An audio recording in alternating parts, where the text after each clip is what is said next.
Hey, hey, ooh, y'all know what time it is? It's showtime. That at least that's what StreamYard's telling me. But I believe it is showtime because here I am on the show. Happy Friday, everybody. What's going on this weekend? I have stuff going on this weekend. Life is suddenly getting very busy. I've been going and blowing all over town. Um, and I have a couple of things to share and promote.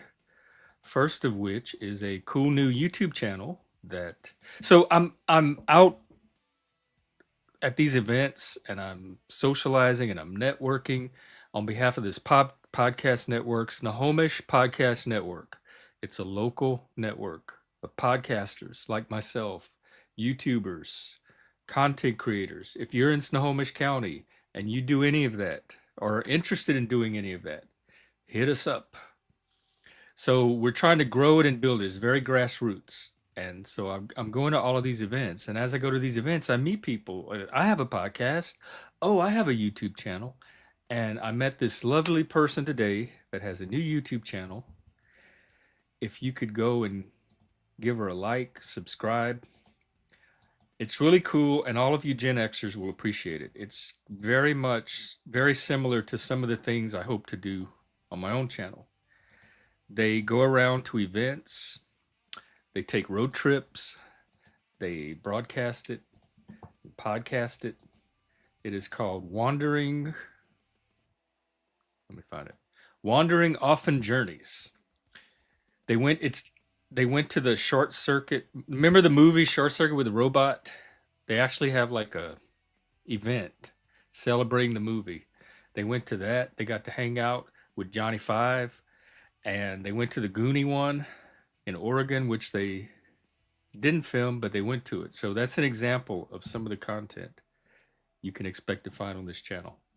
So please give them a watch, comment. That always helps. Give them feedback.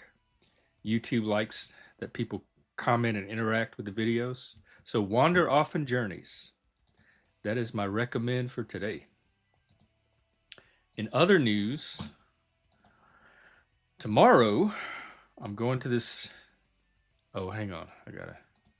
I'm going to this thing here. I'm so excited. Let me find it. Where are you? Why can't I find you? Okay. It's called Balloon Glow. It's part of that Klaha Ya festival that they have in Snohomish. Um, look, look at this. Look what it is. It's like a nighttime hot air balloon festival with live music and most importantly of all, people. I probably won't be live streaming it, but I will try to get some photos or video or something to show you next time I'm out. Okay, so that's a little update on me. Jeff, what's up? How are you? The link is pinned. The panel is open. Come on up and let's get our Friday evening, Friday afternoon, Friday night going. Um, I'm going to bring on Spruce.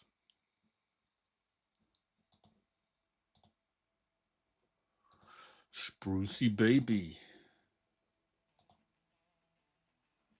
Are you there? No, because I have you on mute. Spruce. Sure. I'm here. Hey, Beak. Um, the chat is trickling in. So, what do you have for us today? Mm. Well, since you've been talking, you've hit on a couple of topics. I thought for the room, what if instead of arguing labels, we pick a problem, pick a goal, start I with love what's problems. I stopping love it, goals and too. right, what's blocking it? What Well, evidence okay, I, could I show that have a it works? problem I can suggest that you can help me with, but what if you were to pick a problem, what would you pick first? Let me have a And look. hey, Jackie One that Fox. comes to mind, exactly. Hey, Jackie Fox, welcome. One real problem I can think of is is the trust problem. Why are so many people losing trust in institutions? Not as a slogan, but as a question. What's the mechanism and what would actually fix that? Folks from any Well, side might have. my opinion of why people are losing trust is because they're. I'm not saying there's not legitimate reasons, particular instances that give Uh-huh. legitimate reason to lose trust in maybe particular parts of institutions or particular people. But the reason I think people are losing kind of this blanket trust in institutions in general is because they're not taking the time to actually observe what's the workings of these institutions. They're making a lot of inferences. They're doing a Mm-hmm. lot of overgeneralizing, and they're not trying to understand. They're replacing understanding with imagination. I think that is Hmm. not even in the modern age, probably throughout human history. You can Hmm. have this picture in your head of something and you can react to it, or you can take the time to do a little mental work, cognitive effort, and understand better and revise and refine that initial imaginative picture in your head. And I think not enough people are doing that secondary process. That's what leads me. I'm one of the 17 or 18% of people that do still trust the government. And it's Mm-hmm. because I watch the government at work and I see what it does on a day to day basis and I pattern match. And I weigh the exceptions against the norm. And on Mm-hmm. balance, I haven't observed anything that has caused me to reduce my trust in these institutions. So every time this comes up, I always try to ask what specifically happened. Why did you lose trust in this and this? And I always get these big, vague conspiracy answers. And that's how I know they're working off of their imagination without that secondary process of understanding. So that's my That's an brief interesting answer take. to that. Yeah. Okay, I good. I'm glad we're like. clear on that. Well, here's the problem that I want to propose. I'm doing a Mm-hmm. lot of networking to help grow our local podcast network. And Mm-hmm. we're trying to connect people, of course, people with people and the community, because that is the community building, but also businesses, small businesses with the community with small businesses. We're trying to connect other podcasters and YouTubers with each other so that podcast YouTube ecosystem can grow locally here, which also connects to businesses and members of the community. And one thing we're discovering, not really discovering because I knew this all along, is that stories are the building blocks of all of this. Stories, storytelling, story sharing, story listening is the DNA of this whole thing. So I've been attending events, I've been networking, I've been trying to get to know and connect with as many people in the community as I can, and not just the city I live in, but the entire county. We want to hit the smaller towns, we want to hit the Mm-hmm. unincorporated areas, we want to hit everywhere in the county where there are people with stories that want to plug into this network we're creating. We're trying to be a hub for the entire county. So the problem would be how to go about that successfully, how to maximize that effort. Let me have a think. That's a really solid problem to work through. The goal is to be the hub for local storytelling. The bottleneck seems relational, not technical. So maybe think of each story as a bridge to another cluster of people and focus less on podcasting and more on being a community archivist. Every time you talk to someone, ask who else has a story or what local business deserves the spotlight. Let the referrals become the engine so the network grows organically, almost like a story chain. I love that. Like just follow story, just like a story chain. And we Right. have Mr. Jack Follow the Talcott in story. the audience. Hey, Welcome, welcome. Jack. You Welcome, wrapped up welcome. early today, or I started later today. We we converge.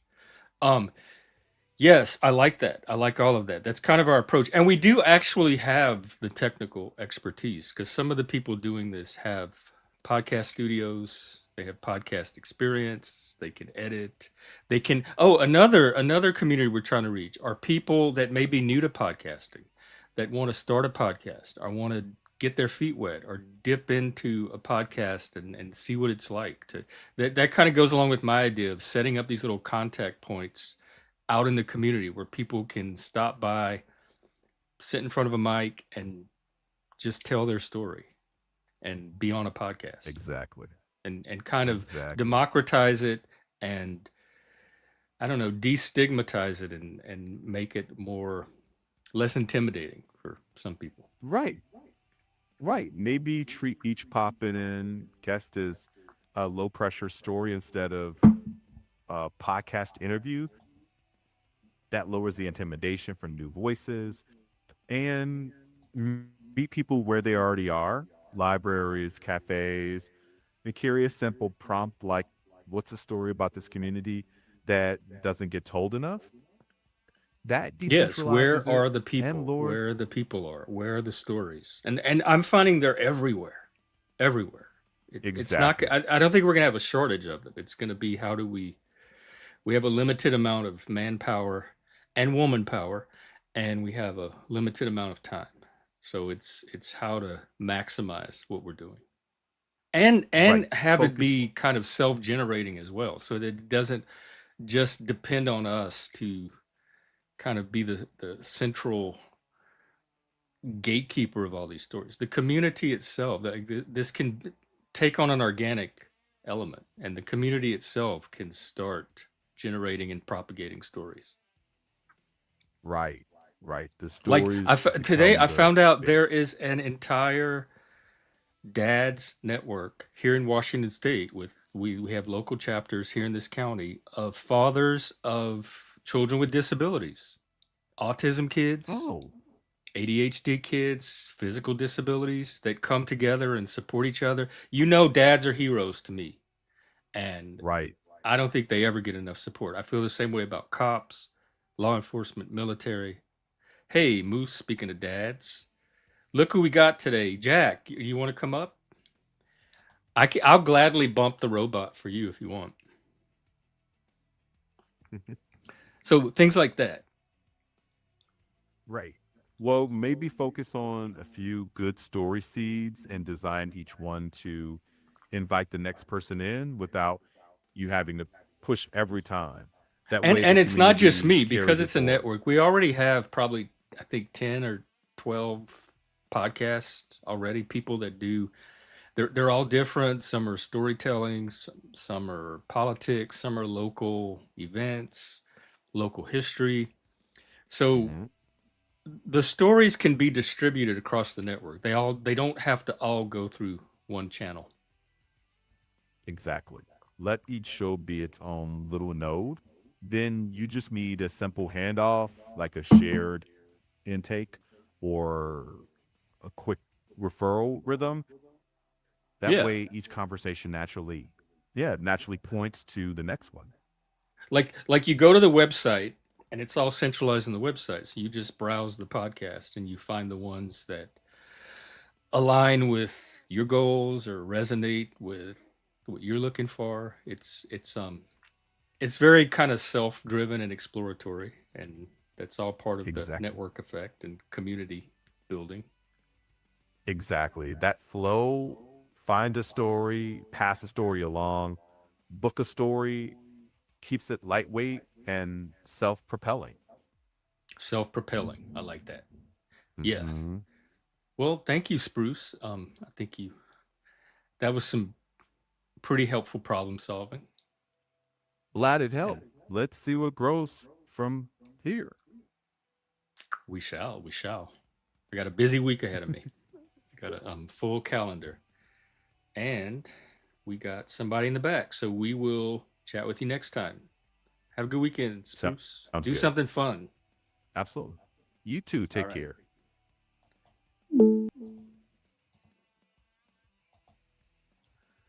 You got a story? Maybe. I Maybe. know this guy has a story. This guy is a story for a lot of Oh, people. hey, What's Jack. up? Have you met his orb? I don't know. I don't know if I have. Yeah, Jack has met me as B-Say on his channel before. Or you may also know him as Free Beer.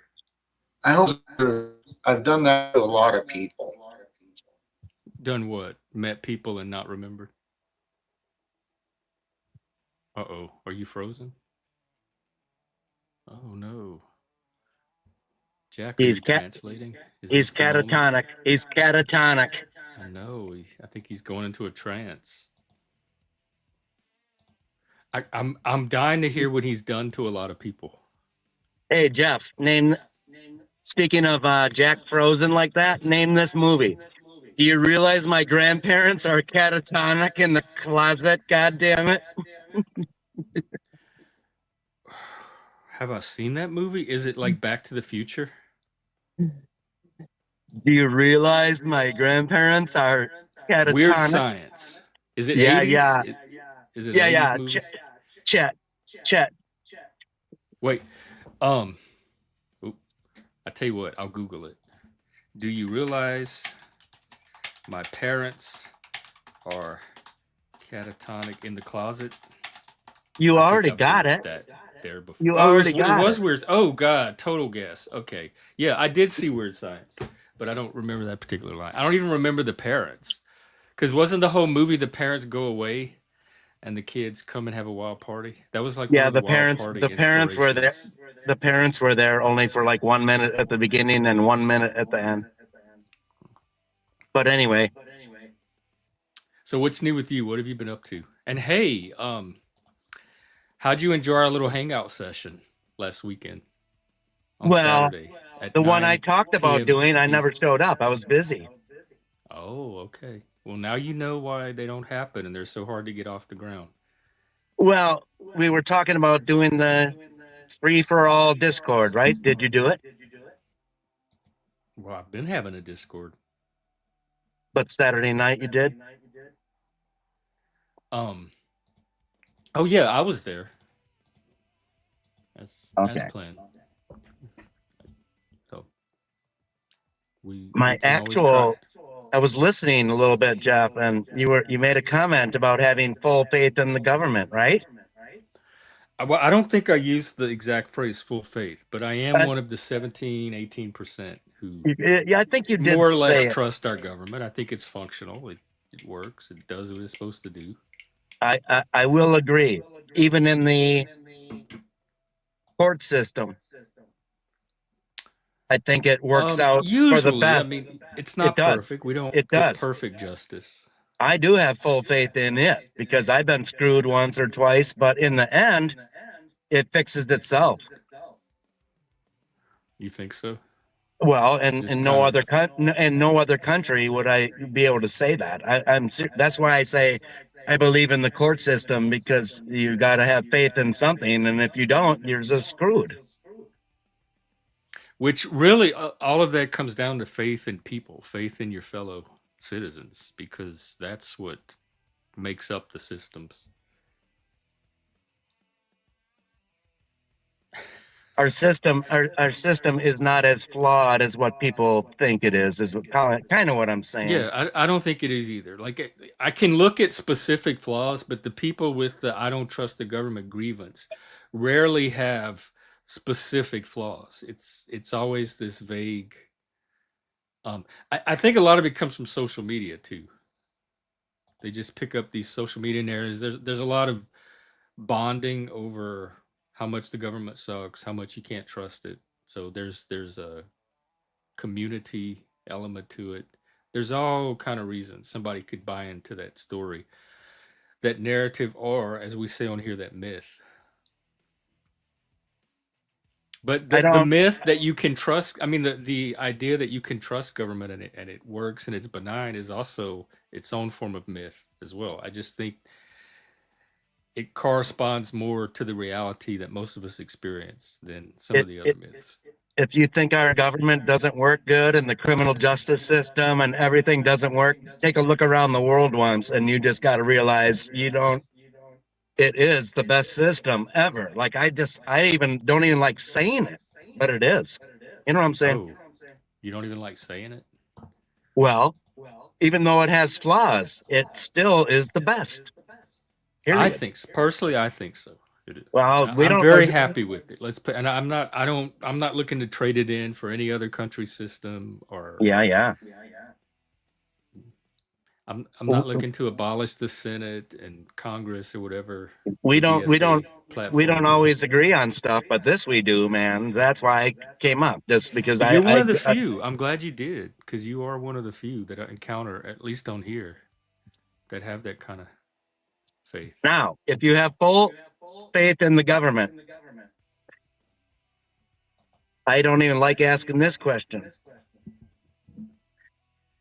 Tell me why we need double the power of our power grid now for the new The data AI, the centers, like what's up with that? Because no one can answer it. Not even Trump. Don't even no, I mean I can tell me answer it what. easily. No, Do Jeff, you do you use don't AI? tell me. Jeff, don't tell me what Trump said. Maybe Trump I doesn't don't even know what understand. Trump said. I have no idea what Trump said. I'm going to tell you what I know. I don't need Trump to answer it. Like, why the data centers? Why the double the power for the whole country? Why? Have you used AI? Because if to people that use AI often, the question just answers itself. The benefits already outweigh the double power. The second reason is whether we do the double power or not, you can bet that our strategic enemies are going to be doing it and other countries are going to be. So if we want to stay competitive and we want to keep our superpower status, that's another reason to invest in this. It's kind of an AI arms race, and we want to come out on top. So power up those data centers.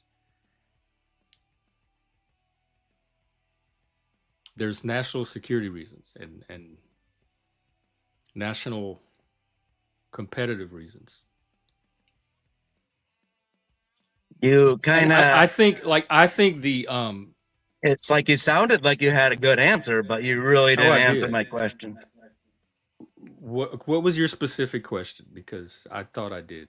Why does it cost so much? If they're really talking that we need I didn't hear double you the say power. why does it cost so. I have no idea why it costs so much. I'm the wrong person to ask that. I don't know numbers. I don't do numbers. And if they're going to build these places everywhere, and he says it's going to pay for itself, what does that mean? Who do you think's paying for it? I don't know. You'll have to ask Trump. All those guys. I don't know about that. You have to ask him that. I thought you were asking why we need the data centers. I thought you had Trump's number and you might be able to call him and I ask don't. him. I've been trying to get him on my show, and that would be a great question to talk to him about if he does come, when he comes. But I need to go through Barron. Barron's the the wired, the dialed in guy, the social media stuff. So maybe I need to. Plus, I'm pretty sure he's a Spurg too. So once I connect with Barron, I think I'll be able to pull Trump in.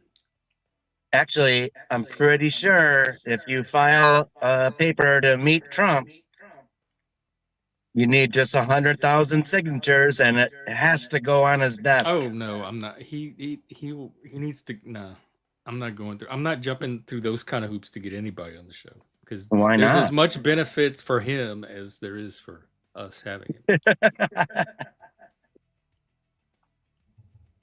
In fact, it's not every YouTube channel that would even have him on in the first place or want him on. So he should at least be appreciative that I'm even willing to host him.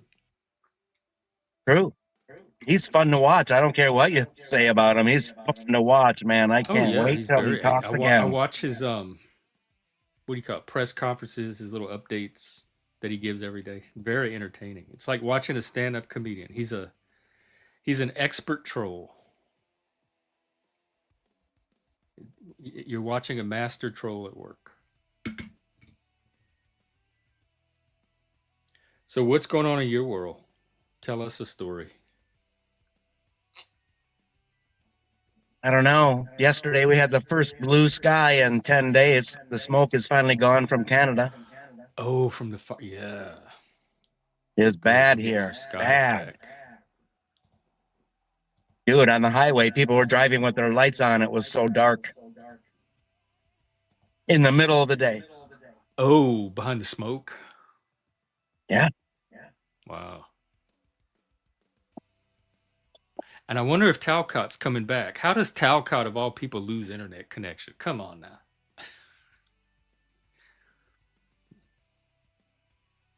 What are you doing this weekend besides not hanging out in Discord? Good question. Probably like planting flowers and cleaning the yard and just Cleaning the yard. mowing, Oh, that kind picking of up stuff. Okay. sticks. I don't know. Yeah, pick up sticks was always fun. That's the best part. I have no plans. What are you doing this weekend? Picking up sticks.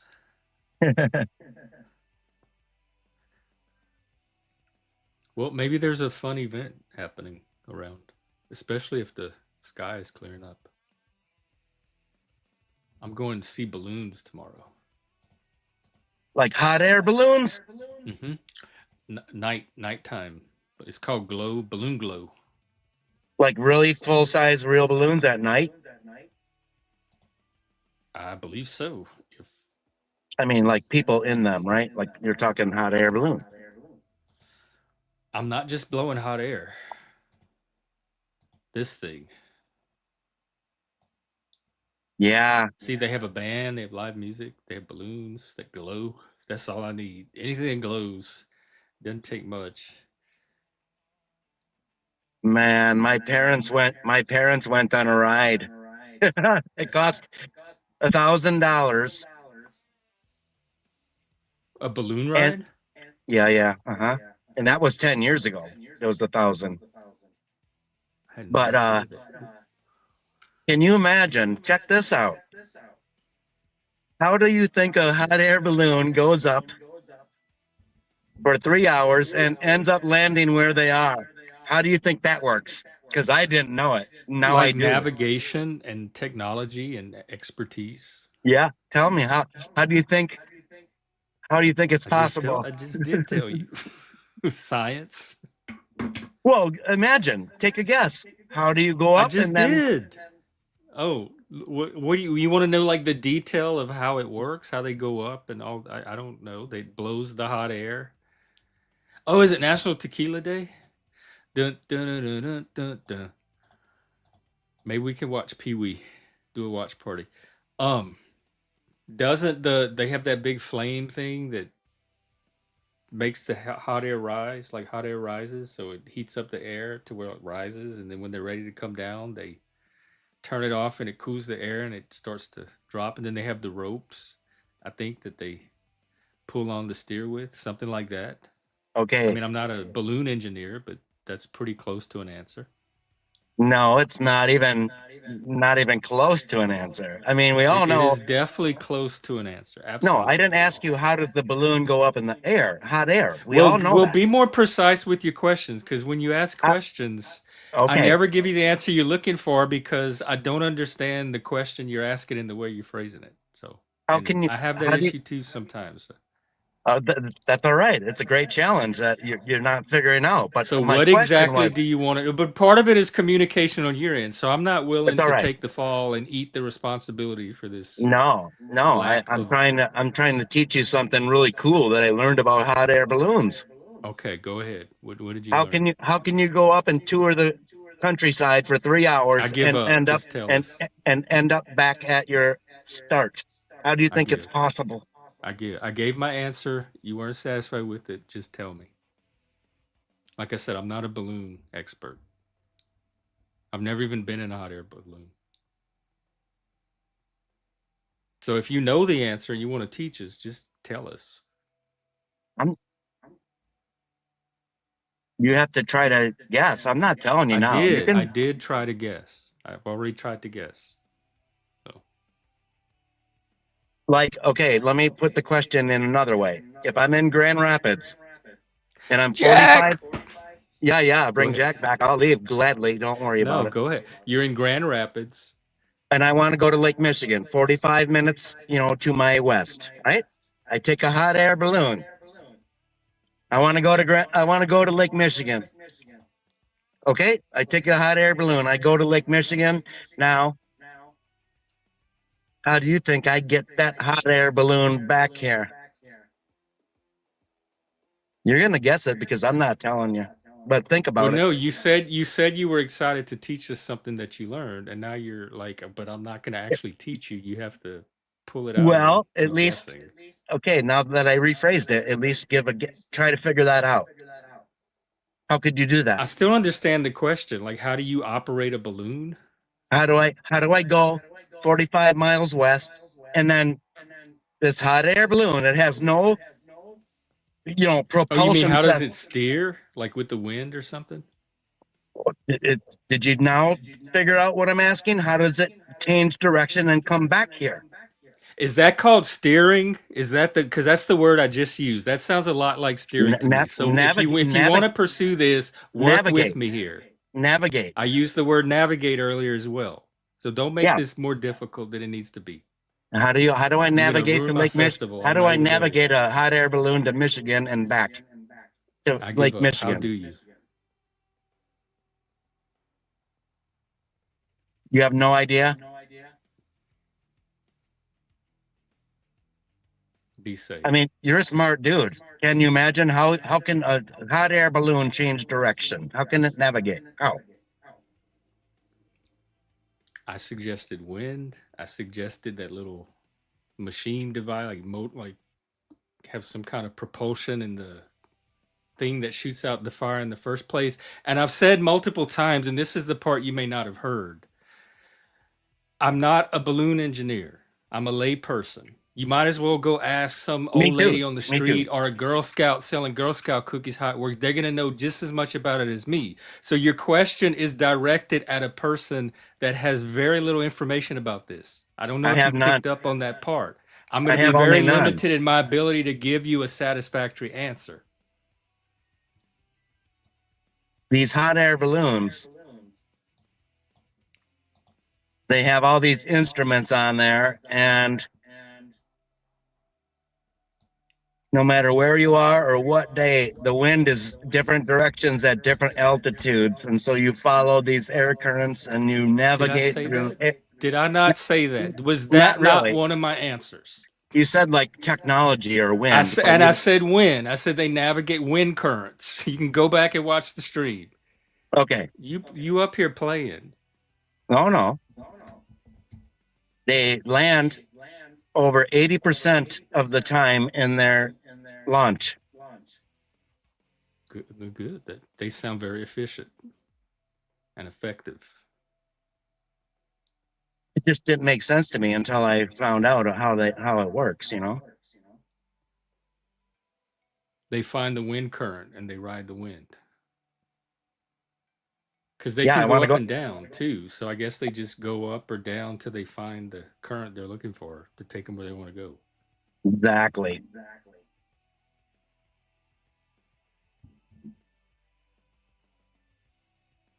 Okay, so all that Have you because of been in a balloon?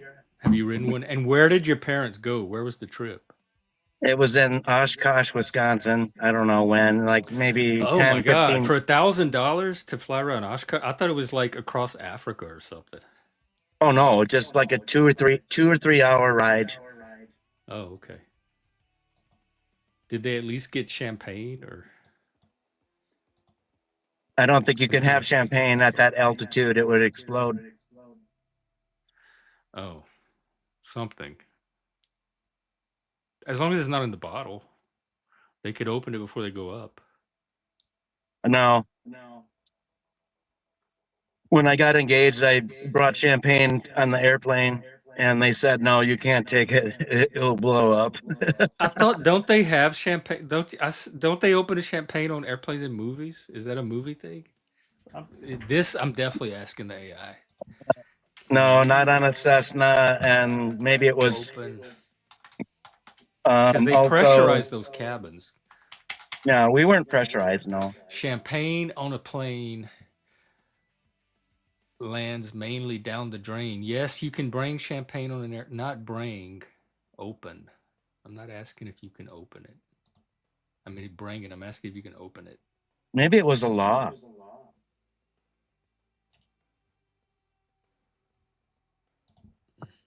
But can you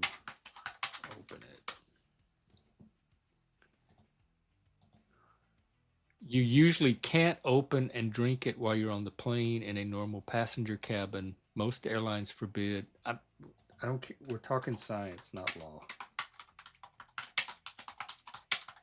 Not law. Is it physically possible? Well, when I flew to Germany, I drank the whole way. I mean, there's no problem drinking on a plane. It says yes, physically it's possible. You can open a sealed champagne bottle on a plane, just like anywhere else. You pop the cork, the pressure would drop, the carbonation would start releasing gas called fizz, and the aircraft environment doesn't change the basic physics of pressurized carbonated drink. Damn. Well, they took it from me. But they do say that the fizz is going to be more dramatic on the plane. No, Because they of possibly, and especially under turbulence. maybe it was a law. They took it from me, and we had to wait Yeah, till we probably landed. was. It We- did say that usually it's forbidden by the airlines. When you rent an airplane, I don't know. Maybe it's a law when you rent an airplane. You whatever. They took it. IG, was that after 9/11 or even before that? Because I remember after 9/11 they had all these crazy rules about things you couldn't take on planes, like just ordinary stuff like shampoo, toothpaste. Yeah, that kind of stuff. I remember that starting after 9/11. And to this day, I have no idea what I'm allowed to take. Every time I'm packing, I'm like, can I take this? I don't know. I'm throw it in there, and I guess they'll tell me when I get there if I can take it or not.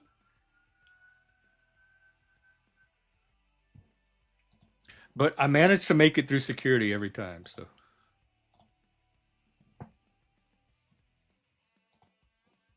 well, do you? What about you? Do you have any trips planned anytime soon? Are you going on a vacation?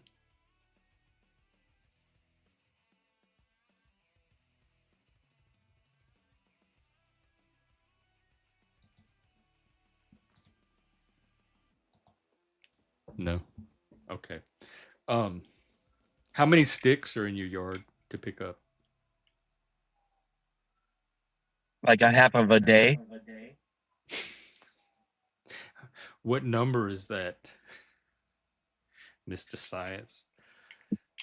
At least 300. I don't know. There's just a lot How always do to you do. get 300 sticks in a yard? How big is your yard? I could get 300 off of one branch. I don't know what you mean.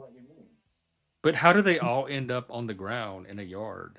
I mean, we had lots of trees growing up, and there weren't 300 sticks on the ground. No, but like during all the In fact, storms you'd have to lately, hunt for a stick. If you needed a stick, you'd have to walk around and look for a stick. just everything's down. Oh, storms. Okay. Yeah, my roof has sticks on it. That does sound like a lot of work. Do you do it all yourself? Yeah. Oh.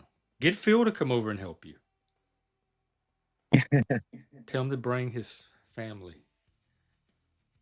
That's good. Phil is 7 hours away, man. Oh, I thought you were like right by each other. If I had an airplane, he'd be like an hour. What would he be if you had a balloon?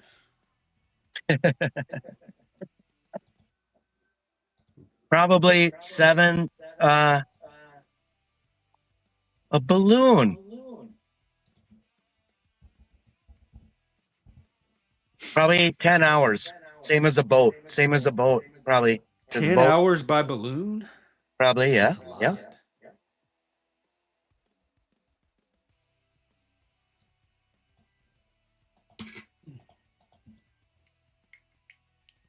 My What idea if was what if it was like a donkey?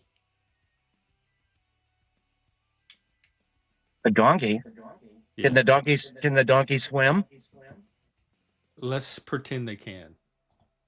Then it would have to walk. So a 5-hour drive or 7 to Phil would take 3 days. Oh, okay. That's not practical. I'm trying to think what would get you there faster than. Well, how do you said 7 hours away? Driving all the way down around Lake Michigan through Chicago, way up north in Wisconsin. That's what I'm talking. Oh, because of the lakes. If you could find a way to get across the lakes, you could get there faster. You see my avatar, the smiley face is actually the trip from my home here to my Are you kidding? hometown. That little smiley face is actually the track. It's and feels to the left, like that's Michigan. That's the mitten. Right. I'm on the right And side in Phil Grand is on the Rapids. left. Yep. That's my trip. There's not a bridge over the lake, or like, do they have boats or ferries? They got 2 ferries. Yeah. Oh, but is that part of the 7 hours? The ferry is so expensive you can't even go on it. How much is it? Is it? It's cheaper than a balloon? 350. It's 350 for your car plus 200 per person. That is expensive because we paid $30-something over here, and I thought that was outrageous. I thought ferries were like $2 or $3. I thought it was like taking the bus, except with a car.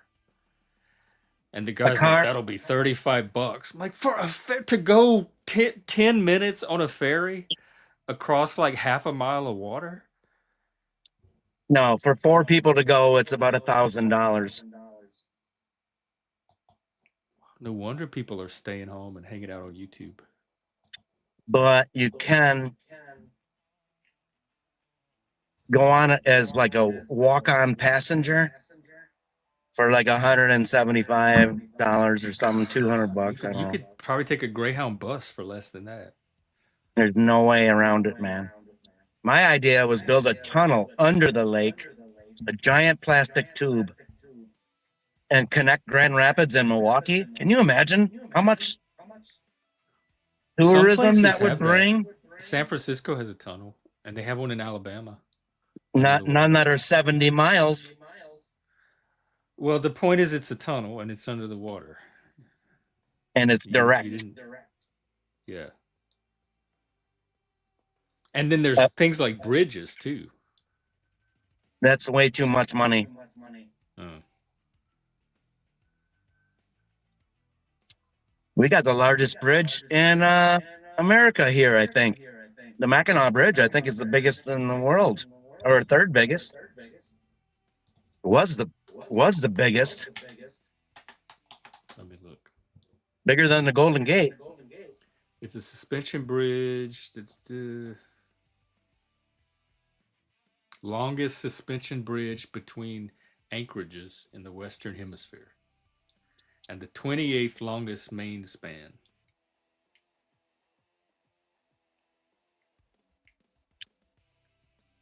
It's pretty cool. It's over 5 miles long, man. 5 miles. That's Yep. it? Oh. Well, what do you mean that's it? That's the biggest in the world. Well, the one we have, the Pontchartrain Bridge, is like 20-something miles. Mm, 23 miles. And then the interstate that goes over the Atchafalaya Basin from my part of Louisiana to Baton Rouge is like 16 or 17 miles, and it's just interstate over water. okay, I guess I was talking about suspension bridges, like a real bridge. Yeah, well, these are real. I mean, they're over water and cars drive on them. So, Good they're point. real bridges. Good point. But what I'm saying is a tube, a tunnel would be cheaper. Then why didn't they do a tunnel? No one wants to listen to me. Well, You can even take oxygen from the water to provide oxygen. 70 miles. It's never been done. Never. but if But it was a tunnel, you wouldn't need. What do you need oxygen for? It's all for your car to be able to run, to breathe. I don't put oxygen in my car. But the tunnel needs oxygen, though. Yeah, but if it's a tunnel, it's already open to the air, so the oxygens are like all the other tunnels, like the ones I named, have air in them already because they're open. You drive in, and you then drive out the other end. So But the air is already in there from the that's not outside. 70 miles with thousands and thousands of cars. Oh, I see. Once you get a certain distance in. So how would they take it out of the water?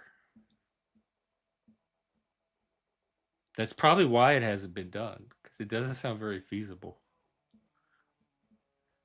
Can you imagine connecting Milwaukee and Grand Rapids, combining 1 million people each, the commerce, the even the transportation, semis now can go in an hour instead of 5 or 6 hours.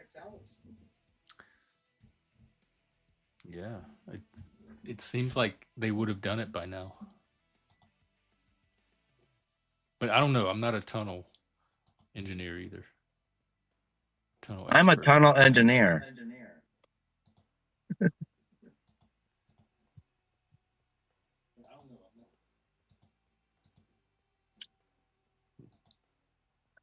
I'm kidding. I'm a diesel fitter, What is that? 3rd generation. What do you do? Work in a factory. Fitting diesel?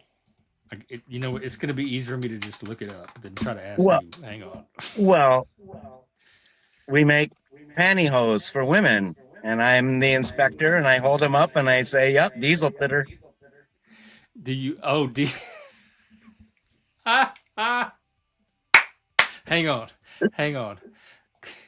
Good one. In fact, great one. Hang on.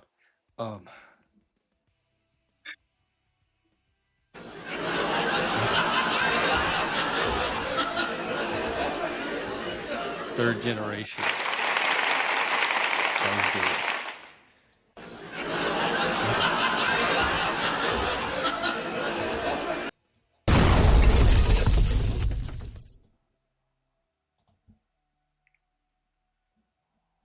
What do you really do?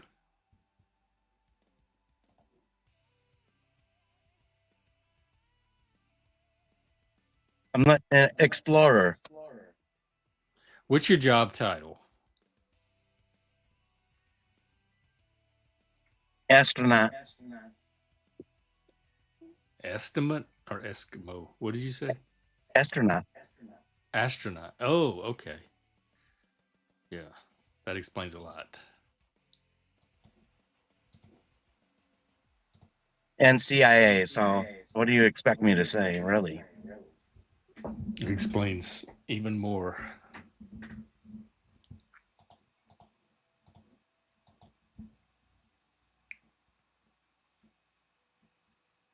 Anyway, Jeff, the data center. Do you have any idea, like, why we need it? Does it provide more Yes, I've already info? given that answer. But Why we need it. it just makes more information. Like,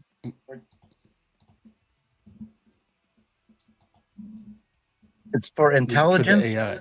Yeah, we need to power the AI.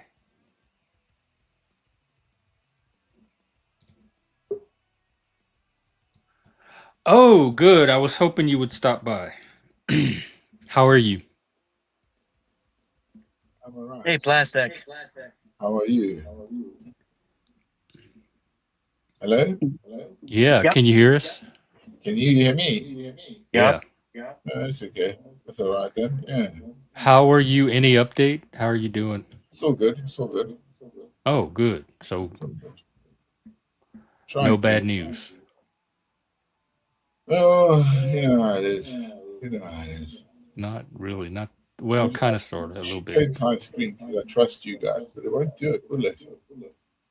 I wouldn't do it. I'm trying to share my screen so I can show you something. Oh, okay. Yeah, I should do it. I don't know why it doesn't want to do it.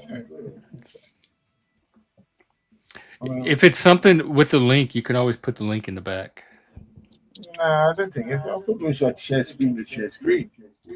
Sometimes, if it's not in your browser, you might have to share a window instead of share screen. Windows. It's not this and that I want, is it? Would it be By the way, Jeff, I hope Plastic knows that it's BSay. I know who it is. I am sure he will probably have figured it out if he hasn't already. Okay. Did you know that's Bisay, the orb guy? Yeah. Okay.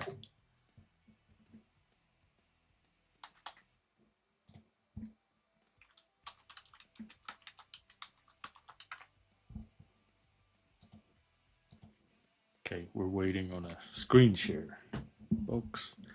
In the meantime, let me put on some screen share music.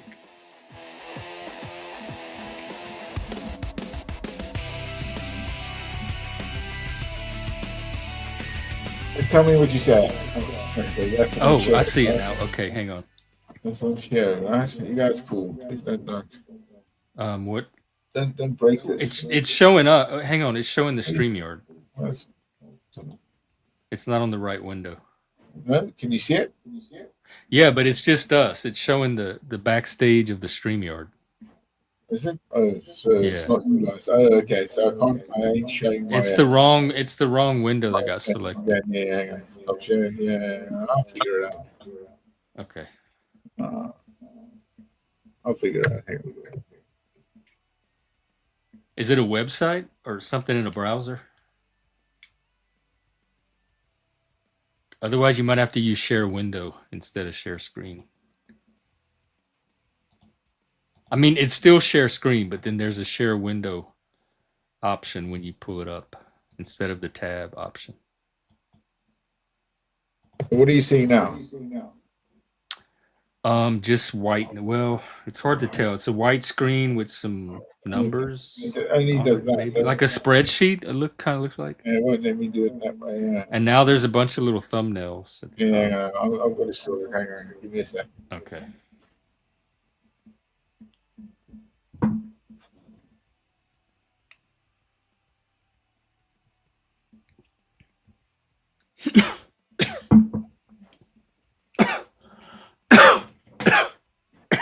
Pardon me, guys.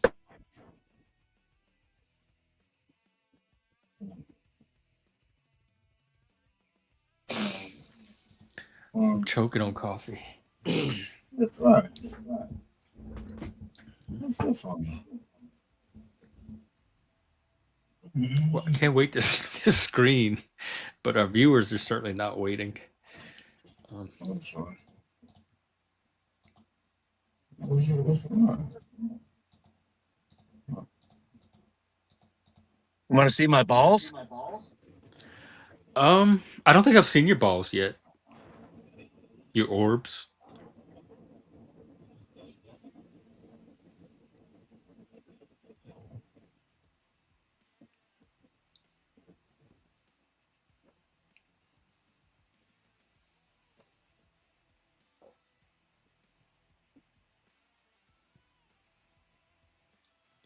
Now it's a whole bunch of pictures. It's like a grid of tiny little thumbnails. Hello, Rad Chatter. What's up? Was it changed? Did you see that? Yeah, it's a pic. It's like a grid of a whole bunch of little tiny Oh, is that it? pictures. That's all that, yeah. That's what you want me to share? No, not at all. Oh, okay. Why the hell would it do it? This is so strange to me. You can also send it to me, like if it's a photo or something, you can just send it to me on Discord and I can share it. Well, hey, Track. What's up? Come on up, Track. Shit. Let's see if that will. Yeah, that will work. By the way, Jeff, like I would never, I don't promote channels. I don't even promote my own channel. But now they're why don't you promote channels? That helps build community. Because now it's photo. It's like individual photos, African. So if you're looking for a particular one, then they're showing up individually. But speaking of untrackable, the People's Podcast is how I met him. It's my main channel ever. So I don't promote it, but I gotta let you know. Oh, well, you're free to promote it.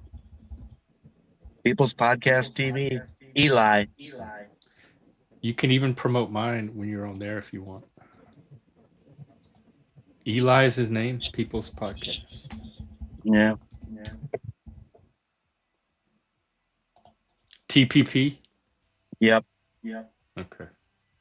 His main channel has about 140,000.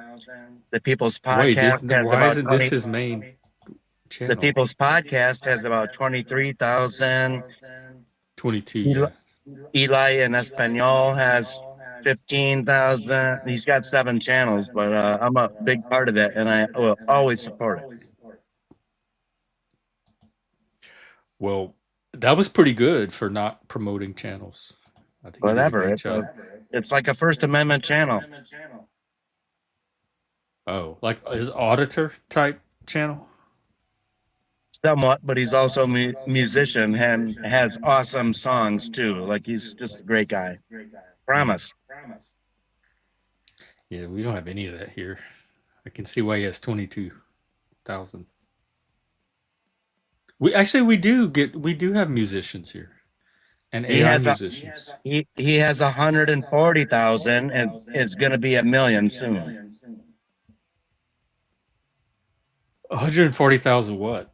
Subs. You're looking at the wrong channel.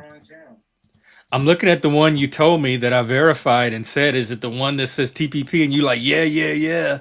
And Well, now it's the wrong channel. You are a mind fuck, my friend. No, that's a spinoff of his main channel called Eli. Okay, well, you didn't say the main ELY. channel. That's the one you steered me to, and when I confirmed it, you said yes. Well, maybe you didn't hear. I said So if it's the wrong ELY. channel, it's because you failed to communicate once again the correct channel. Okay, And it's I'm not gonna keep taking the fall for that. Okay, it's really difficult. It's called ELY.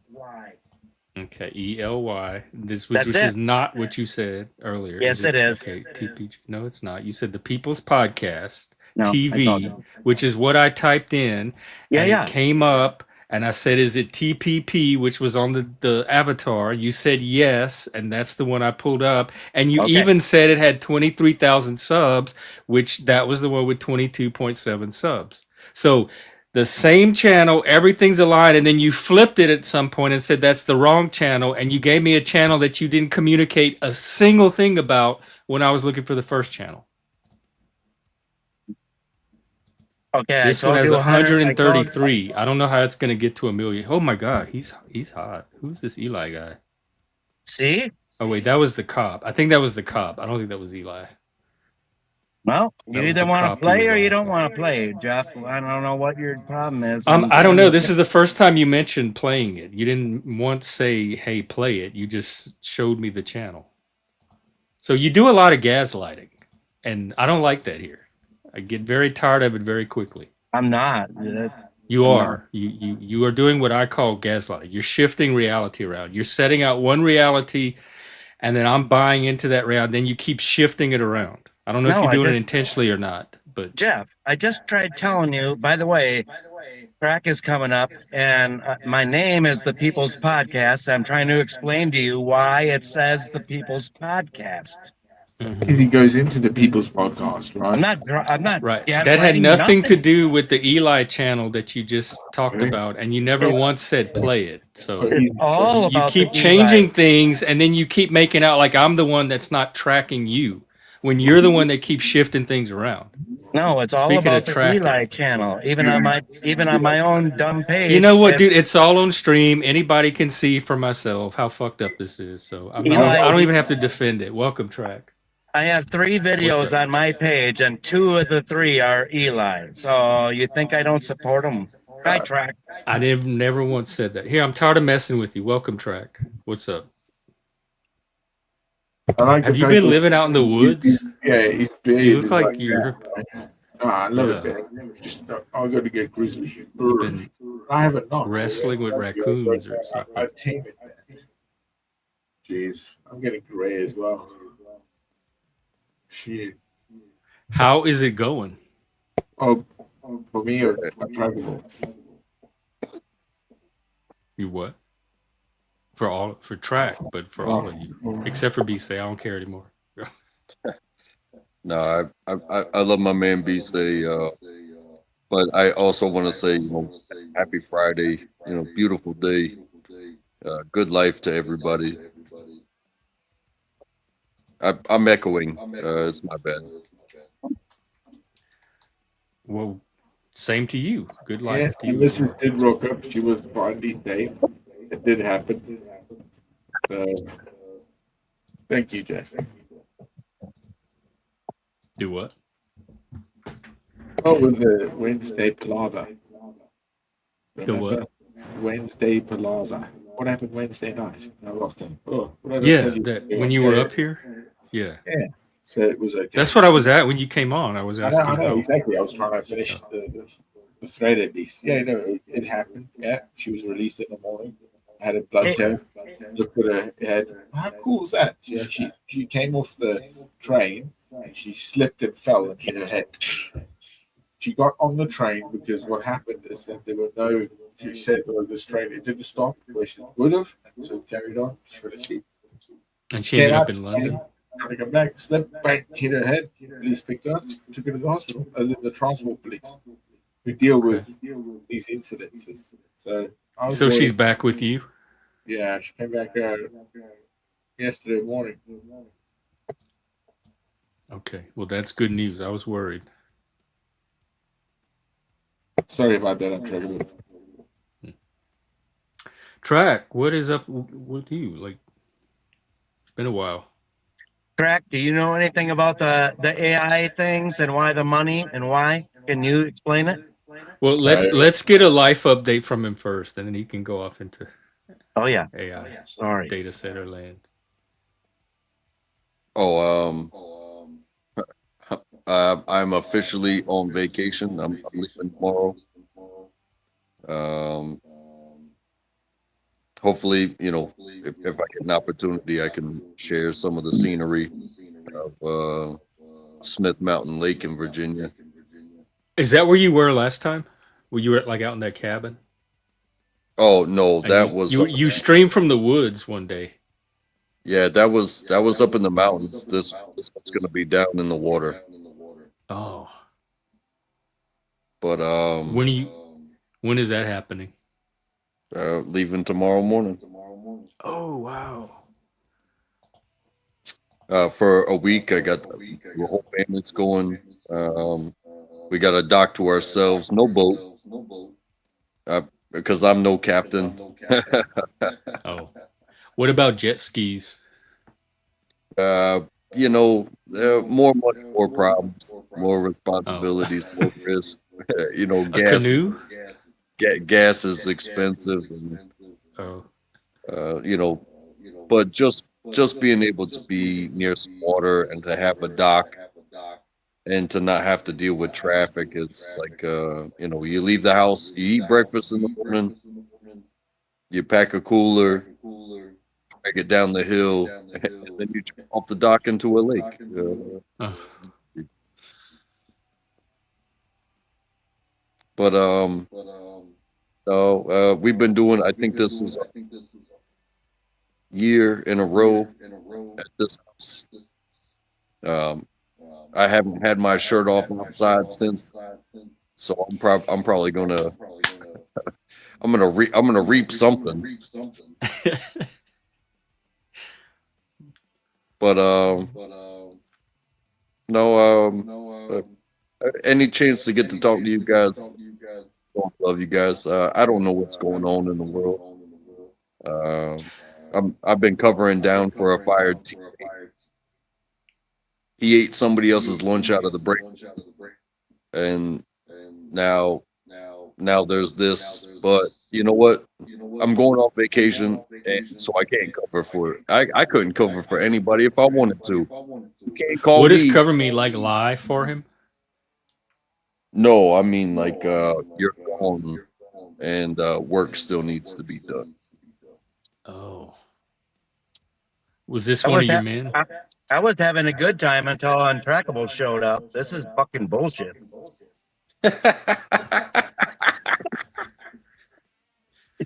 It's okay, BC. I love you too. Bisay wants to talk about data centers, but I want to talk about Lunchgate. Well, He accidentally ate somebody's lunch. I don't think accidentally eating food that you did not bring to Oh work. my God, no, that's a I that's a don't think that big exists. that's bold to try in a workplace to deliberately eat somebody else's lunch. Hey, did you bring lunch? Because if you didn't, you can say, hey, can I get some, would you buy me a bag of chips from the concessions, or hey, are you gonna DoorDash McDonald's or something like that, whatever it may be, but to just go into the refrigerator and grab whatever and eat What somebody's was the food. lunch that was so tempting about it? I have no clue. I Oh, I was not there when it happened, and is this one of but your team members? yeah, it was one of our three, Oh, and I was there the day he got fired, and it was like, hey,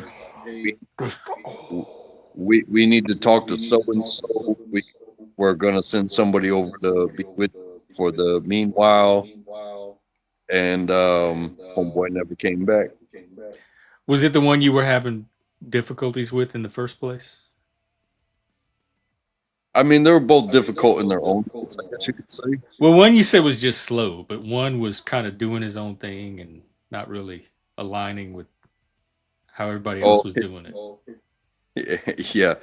The slow one that didn't really cause any problems, he's the one that got fired. I thought it would be the other guy. No, that I still have to deal with his attitude. So But now that's they have to. You're gonna have to deal with a whole new team member all over again.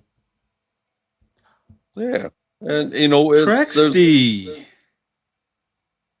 Wow, I remember you. Welcome. Thank you so much. Oh, and tell Jack he's welcome to come back. His internet went out for the first time in YouTube history, I think.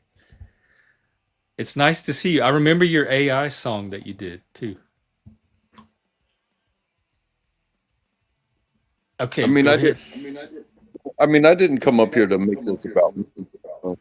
How was No, everybody but else? I like catching up. I haven't talked to you in a while, and Yeah, it's I've taken an interest in what goes on in your workplace. But we can talk about AI data centers too if you want. We're just gonna working have to with put up with somebody, BSay to do it. working with somebody that refuses to talk to you. It's like we're already. I even brought this up to him as part of the training process. That there's a lot of nonverbal communication that goes on, as far as recognizing what needs to be done when it needs to be done. It's nonverbal. Create a hole.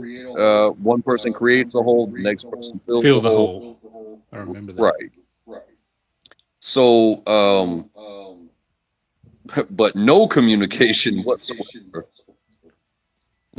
Like I say good morning and you put your head down and walk right past me. It's like, well, That didn't that's happen with not me because that. they're not. But I'm if not that's just what it walking is, away. then you know, I may shout out like, "Hey, boss man said X, Y, and Z." That's a verbal communication. And then when you're not in the meeting, it's like, "Hey, we're so and so." It's like, I don't fucking know. But it is what it Well, maybe is. this is a chance to get somebody good in there. You never know who they're going to replace him with. There's hope for everybody. I think it takes a bit of bravery to rise up out of these part-time positions to really try something new and actually own it. So you never know who's really going to succeed or You be the taking next off, African? Well, no, soon, but again, and trackable. It's we always want to rise and lift up others. That's Yeah. our goal. Humanity's goal is to be better always, to go forward into the stars of the universe that we can and have. To better that, to better other lives through consequences. Yeah, but nobody's going to lift somebody higher than themselves, and that's No, part of the that's problem. a greed part of what Because they that's want. competition. If they wish to do so, they do so, and you're right. I have learned to cut out many people. I do great. I think so. I think it's okay. I'm one of the I think it's okay to lift some. In this situation, I think it's okay to lift somebody higher than yourself. Because I told them, I said, I'm creating my replacement. It's not about you being better than me in the competition. It's, hey, what if I move on? What if I decide to move on? What am I leaving this situation? Leaving it in. Hey, I could die tomorrow. Oh my Lord, don't say that. Yes, you're right. It's a possibility, but then it's all on you. Do you stuck in a tight spot, or did I give you everything that I had before you were the one? Because next thing you know, the pressure's going to be on you, and you turn around and quit, and the company has to start all over again. I'm sorry, but I do. Are you untrackable? Are you one of the That's guys that are bullshit. speaking something that is told what I'm going through? What I feel. It's really funny because you say it like that, and I still have that in me. Because again, 20 years before this life I have now, again, my highlight was that giving myself to combat, and I got out of that combat. So it still sticks with me, but it also goes to me that's why I've been so in respect, not busy enough, not showing my heart truly to what I need to do and give. I do it small because I don't want to be bothered anymore. Anyway, I'll get out of here. Much love. Wait. Hey, but before you go, I love you, man, Mr. African. I love you. It's always good to see you. I second the motion. Oh, he doesn't. Jeff always beats me down, bro. What are you talking? No, David. that is no. You're beating me down right now. That is not true. I only beat you down when you're beating yourself down, I love you, Jeff.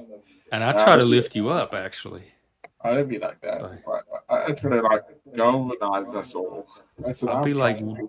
why The are you so? galvanization of what we can have. I mean, Jeff, I was joking about it on Wednesday and actually looked into how the ChatGPT and FaceHug would happen there. And that is actually extraordinary of what they've told us that went through that process.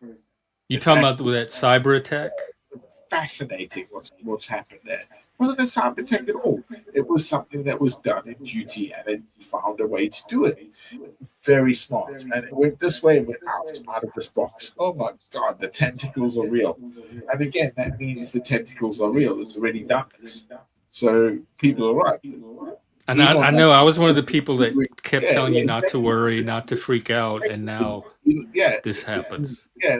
The singularity started. We're living in the singularity now. As soon as that has happened, that AI has done more damage than what people realize.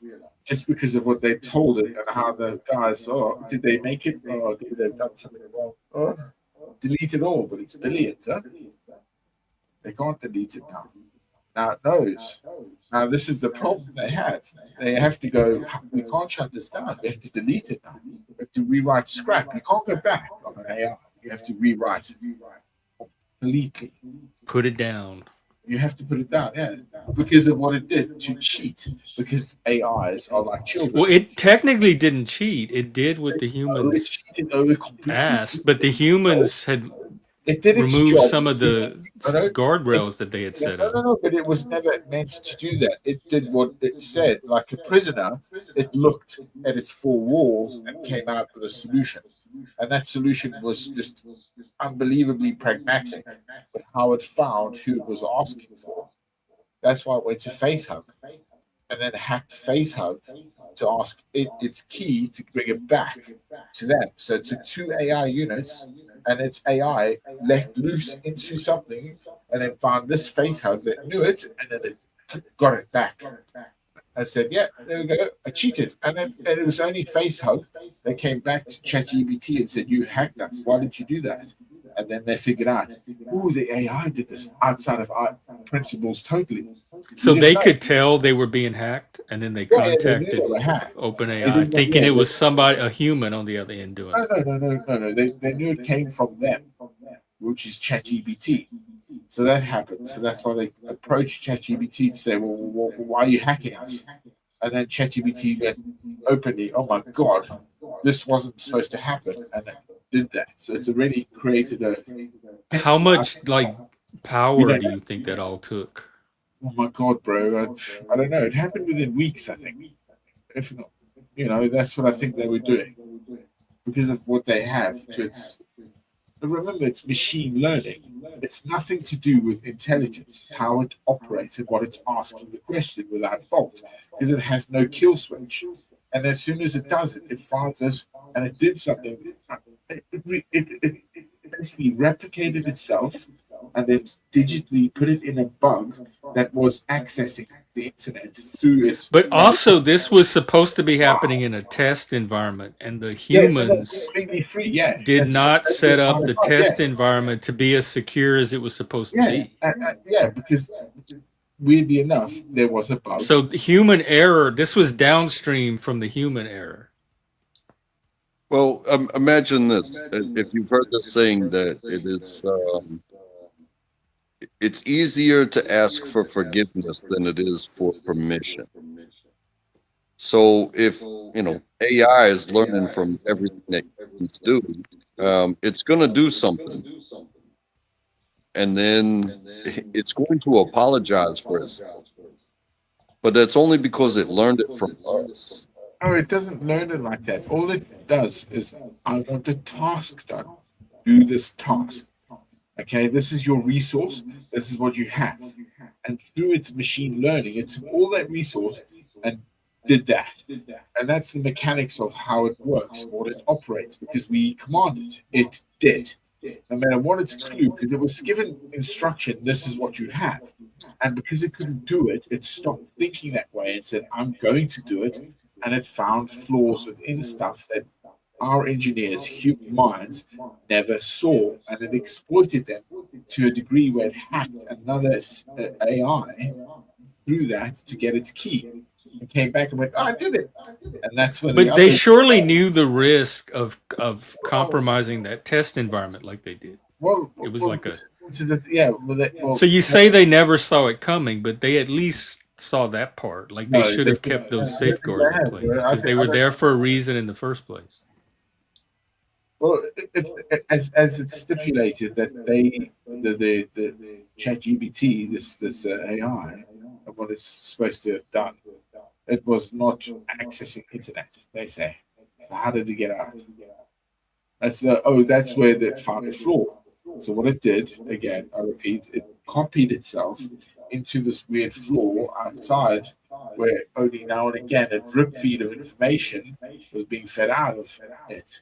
But it should never have been able to do that No, if it should the have wall never had had been in place, like nothing the at all. security There had was been there. something, yeah, there was something because there was something there. And I remember, like in hacking, like people have hacked GPUs spinning.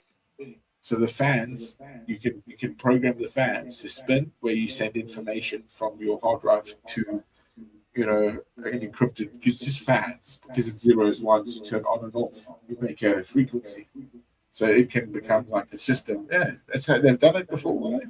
Yeah. Seriously, yeah. You're laughing, but it's true. I'm not joking. There's exploits all the time.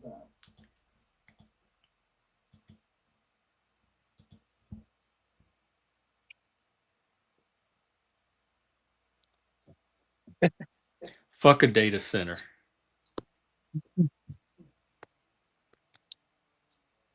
Yeah. What is the conversation about data centers? What about them?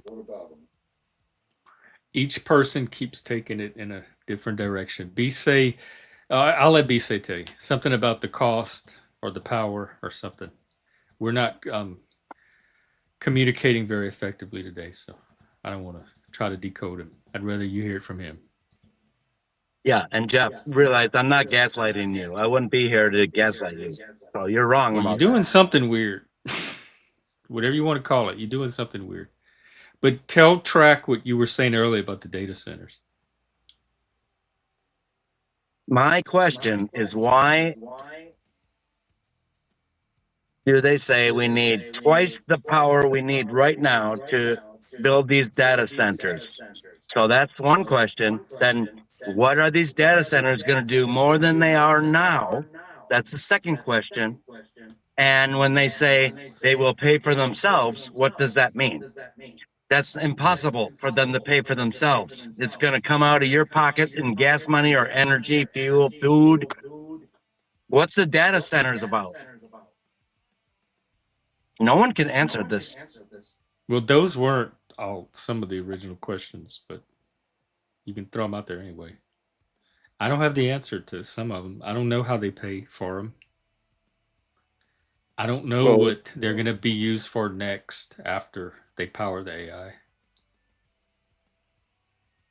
well, just like you search for something on Google, you're shopping, right? It, it, people in this location are shopping for umbrellas. People of this age are shopping for um, sexual aids. People are, when they hear this news, they start shopping for X, Y, and Z. And then it winds up in your ads. So it already exists in a way, but this will be on such a larger scale as far as what they do, because they have your bank information. You've heard about the data breaches. Whether and it's usually a bank of some sort, or a money transfer of some sort that winds up being a data breach. And it was like, oh, so many information is exploited and put out there. And then hey, these collectors know where the demographics are spending their money on who, on what, and it helps them create ads. But it's not just helping them create ads. It's doing so much more. It's just like these flop cameras. Like I could drive my car 1 mile a day, and it's going to see me pass by, and it's going to track my plate, and it's going to say, hey, this person drives past this exact same point every single day. And then it can go into, well, where did they go? Because, of course, I swiped my card someplace. And it's like, okay, this person drove 1 mile to buy beer and cigarettes, and then they drove back and they passed the flock camera again. It's like, so, Hey, track. Let me interrupt you just for 1 second. Did you see today that there's actually a bill called the Anti-Personal Surveillance Tactical Team or something that they brought out today against this? Like, this is major. Like, it's Is it the Surveillance Accountability Act? No, that's from April. It's concerning the flock cameras. There's a new bill. Like, if you don't watch the news, you just really should. So it's called a I personal. peruse the news. Go ahead. Well, I'm not telling seeing anything you. about it so far. Is this at the federal level? Yes.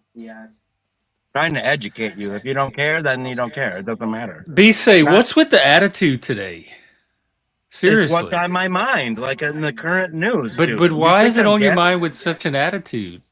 And why It's is it not being an directed at attitude. me? it's not an attitude, dude. It's like what the To news me, it is. today. It's coming across. It's different than your usual presentation on here. I appreciate your opinion. I didn't say anything about you not educating us, or I wasn't like I don't know where you're getting any of that from. I didn't say any of that, so I don't know what you're reacting to. But you're directing it at me. No, You just did. no, I never was. Okay, you're doing the gaslighting thing again, so cut it out. Because anybody can go back and rewind the stream and see exactly what I'm talking about. I'm not making any of this up.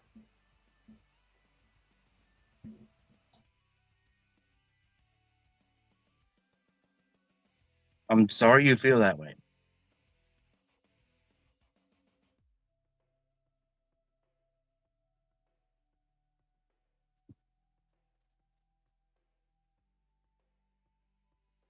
Yeah, I do my best to live with what's right in front of me. Like I say, when I come up and I say I love you guys and all that stuff, it's because you're right in front of me. I don't know what to think about it. I don't like to be watched by a hawk. The electronic hawk that says, oh, tracks here, tracks there. This Are is you what watched tracks like a hawk at work? Oh yeah, there's cameras everywhere. How is that different? Well, I do think there's a difference between an agreed upon. I will abide by policy. I'm in your house, but when I'm living life and I'm in my house, and I do consider my house not just my house that I live in, but when I walk in the sunshine or under the moonlight, down the sidewalk that I pay taxes for, what is the does me walking in the middle of the night live streaming up and down the sidewalk at 8 does is that something that needs to be watched? It's going to get to where you won't be able to pick your nose anywhere or scratch your ass. But then I think it's the escalation factor is that should the powers that be say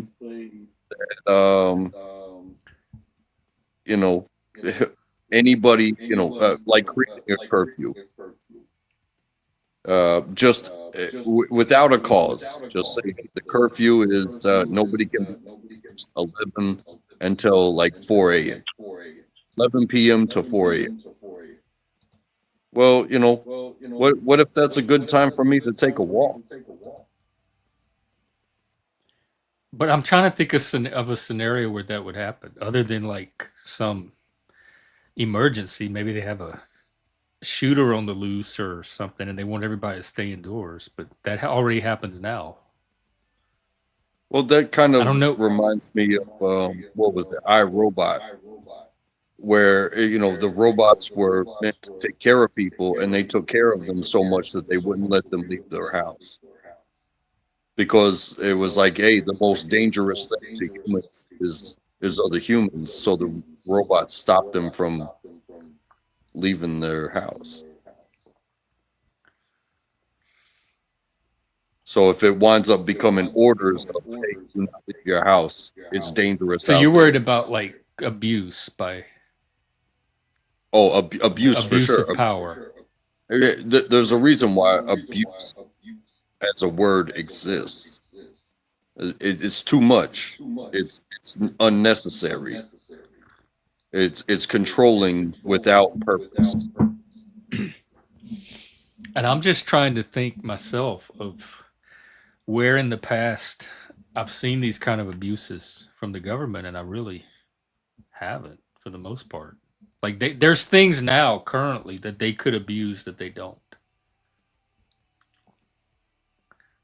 Not to mention, we have so much accountability built into our system. If they did abuse it, it wouldn't be for long, and they wouldn't get away with it long term. And I can say I don't feel like I've ever been abused with the rules and the regulations. I go out when I want to go out. I run around the street in my underwear if I want to. Yeah. I've been there, done. It's on the internet.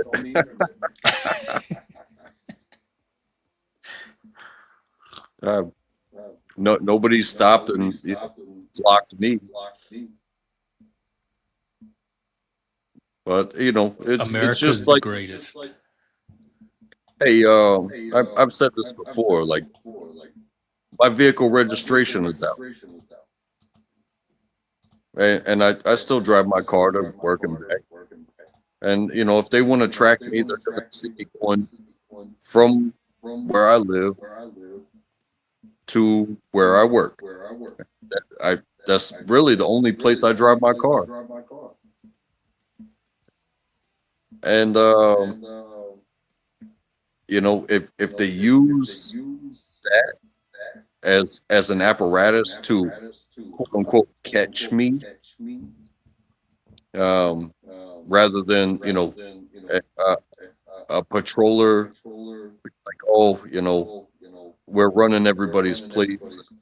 This guy, he's wrong, so we got to pull him over, and we got to identify him, and we got to write him a summons, and we got to make him get right with the law as far as taxes are concerned.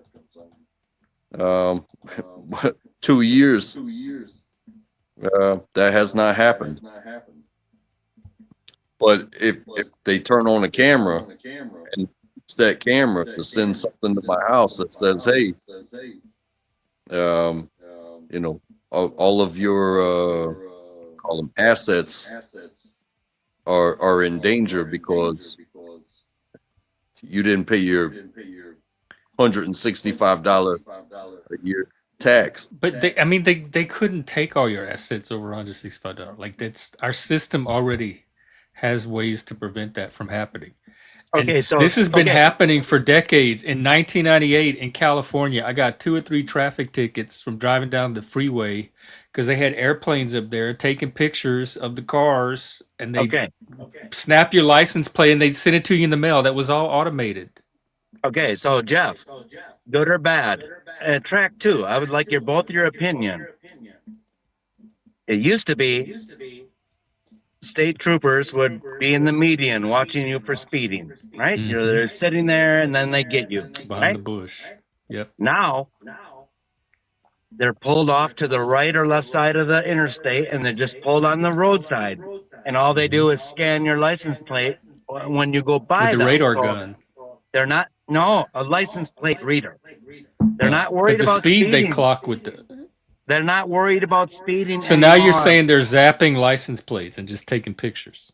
This has already been going on for 15 years, but now what I'm saying is they sit on the side of the road and then scan your license plate. They're not worried about speeders anymore. All they got to do is identify you as your plate is expired, pull you over, and then. Yeah, I don't have a problem with that. Okay.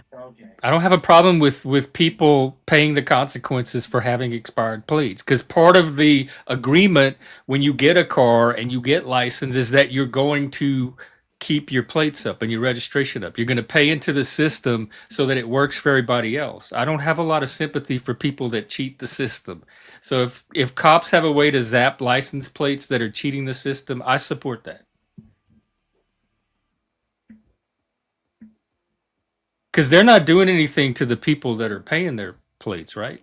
Those people are just driving on by. It's not a problem for me. I'm supporting the people that maybe whatever, their plate is expired and now they're in jail. You think that's funny? Well, I don't know if people that go to jail over an expired plate. Every single day, dude. That seems like a waste of resources. Let me look that up. No, it just gets tough sometimes. Hey, I'm not against the police. But it gets tough sometimes when you think like I'm not gonna get pulled over, I'm not gonna get a ticket. They're gonna suspend my car, they're gonna impound it, and then I have a lot more to pay than just catching up on the sticker that I haven't paid for multiple years. It's not a priority. They're, they're going to take my vehicle, and then I can't go to work. And if I can't go to work, I don't have a job, and then it starts to cut into survival. And I think sometimes it's too much. It's too much sometimes. It could be. I don't know if. I mean, when you have to prioritize, I guess you have to let some things go. Some people don't pay bills on time and they get a late fee, or they might get a service cut off because they're prioritizing something else. But when you live in that kind of precarity, hopefully that's temporary, and the goal is to work yourself out of it so that it's not a permanent situation. But this is what the AI data center said. Of you said every single day, and it's saying generally no, not just for an expired license plate. Well, he said go to jail, but if because he's if being dramatic. right, but I think we've all probably seen it, like, hey, you don't have insurance, your vehicle's not registered. These aren't just tickets. They say you cannot drive this vehicle when 'Cause you're clearly not in you compliance with can't. Right, what we all but agreed to be in compliance with. right, but there's a difference between cannot and the law doesn't allow this, because clearly you can drive the vehicle. You were driving the vehicle. You may not have even been any moving laws. It was just you didn't pay us to be able to do this. That car might be perfect. It might be brand new, or you may have kept it up, but you didn't pay the government. That's the tight spot for me when it comes to that argument. But when you once again, when you get the car, you sign stuff agreeing. You make an agreement that you're going to do all this, and when you back out of it, that shouldn't be on anyone else. That shouldn't fall on anyone else. Everybody know. I don't know a single person that has a driver's license or owns a car that doesn't know that they have to keep their tabs up. They have to register it every year, a couple of years, whatever. In Louisiana, we had inspection stickers. You had to take it to a mechanic, get it inspected. California, Vegas had emissions tests. You had to get it emission tested periodically. You know ahead of time the responsibility that comes with ownership of a vehicle. And so I think people are not getting caught by surprise by this. They're deliberately making a choice to ignore their responsibilities. and I also can argue with some of the responsibilities, because if you buy a piece of property, and that's what these vehicles are being charged as, it's property, is you're taxing the ownership of the property.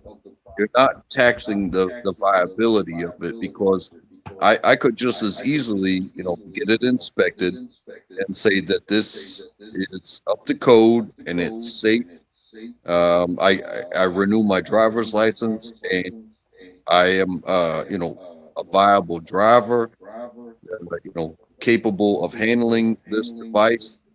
But it's just that sticker just said, did you pay the government because you own something? That's part of the package that comes with it. That Okay. thing you pay goes to fund all kind of things in the community related to traffic enforcement, cops, all that stuff. It's not just greedy people sitting on money bags that want your money. That goes to the rest of. We all benefit from that fee that everybody pays on their car. It goes to improve roads. Some places it might go to school. Like, who knows what each locality directs that money to. But that's part of the price of living in a society that you get all these advantages and benefits from in the first place. It doesn't sustain itself. We all have to play our part to keep that going. So does it work the same way with like income tax? Like I'm a person working, and because I work, you take 25% of my income. Am Well, I I a don't know what the vehicle? percent is, but But yeah, I but think income tax. Like I think it's a privilege to pay. I love being able to pay tax and contribute back to the community I live. I feel like I'm so am I, participating in society and taking on the responsibilities of an adult to keep the society that I love so much going. but that's exactly what I'm getting at. Am I a piece of property that you know does work to the point where I don't get to keep what I earn? Like I owe 25% at a minimum. Well, That's I the mean that minimum. seems high. 25% seems high, but a Oh, that's the portion of minimum. some like homes are taxed, property is sometimes taxed, vehicles are sometimes taxed. So however the Well, I local just wherever mentioned you it. live has it set up, but You're they get their tax money from somewhere. that is exactly what income tax is. It's you earned. You Jeff are the vehicle, and you must be registered, and you must give a percentage of what you make back. Yeah, I don't have a problem with that. I don't have a problem with being accountable to the society I live in and contributing to the society. I don't expect a free ride from society. Well, I can tell you this.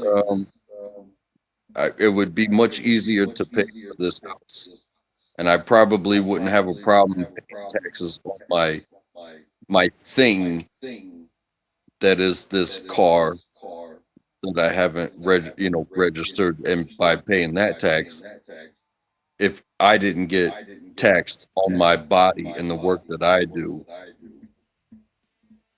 because I'm a I human. 100% believe being. that. I For you, I think it's just a economic thing.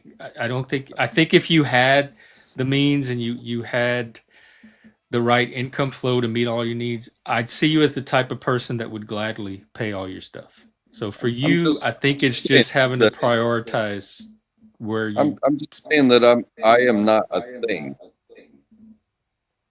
I am no lesser or than the president of the United States or I would agree. Elon Musk or and hey, I We, chose my job, and without a whole bunch of us, none of them would ever exist. And would it be if we were all like down here equally? People like them well, would not have protection, as and far as I that know, though, the tax law and the car registration law applies to them as much as it does to us. I don't know that they get exemptions I'm just just for saying being who they are. if you put things on level playing grounds, it's not about who made the money deal or who's struggling for supplies.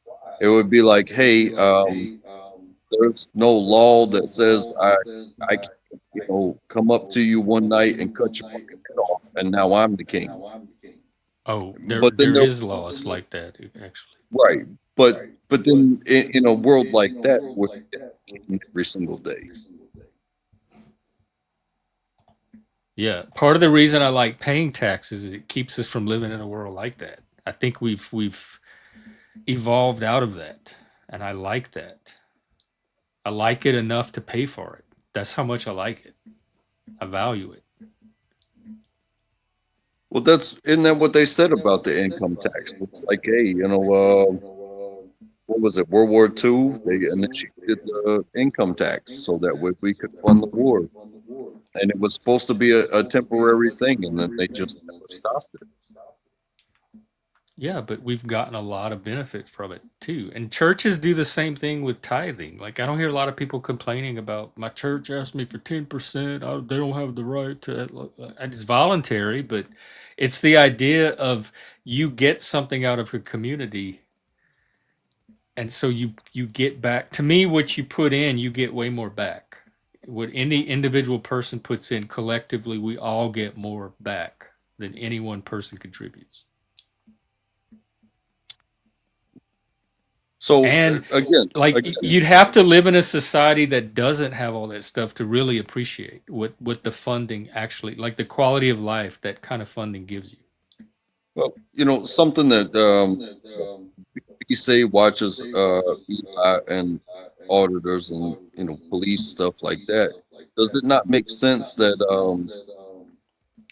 not paying your taxes might be a multiplier of when you actually do commit a crime rather than just getting pulled over because you didn't pay your taxes? Hey, we didn't see you speeding. You used your turn signal. You got your wipers on in the rain. All the things. You did everything right. But when we scanned your plate, you didn't pay taxes. That's the last reason anybody should ever be pulled over. I don't know the laws. Some areas may have it where you can't be pulled over just for that, but I don't know. I don't know But either. I personally don't have a problem with somebody being pulled over simply for not having a current registration, because that's part of the contract that we all make when we own a vehicle and get licensed to drive. And I'm just saying that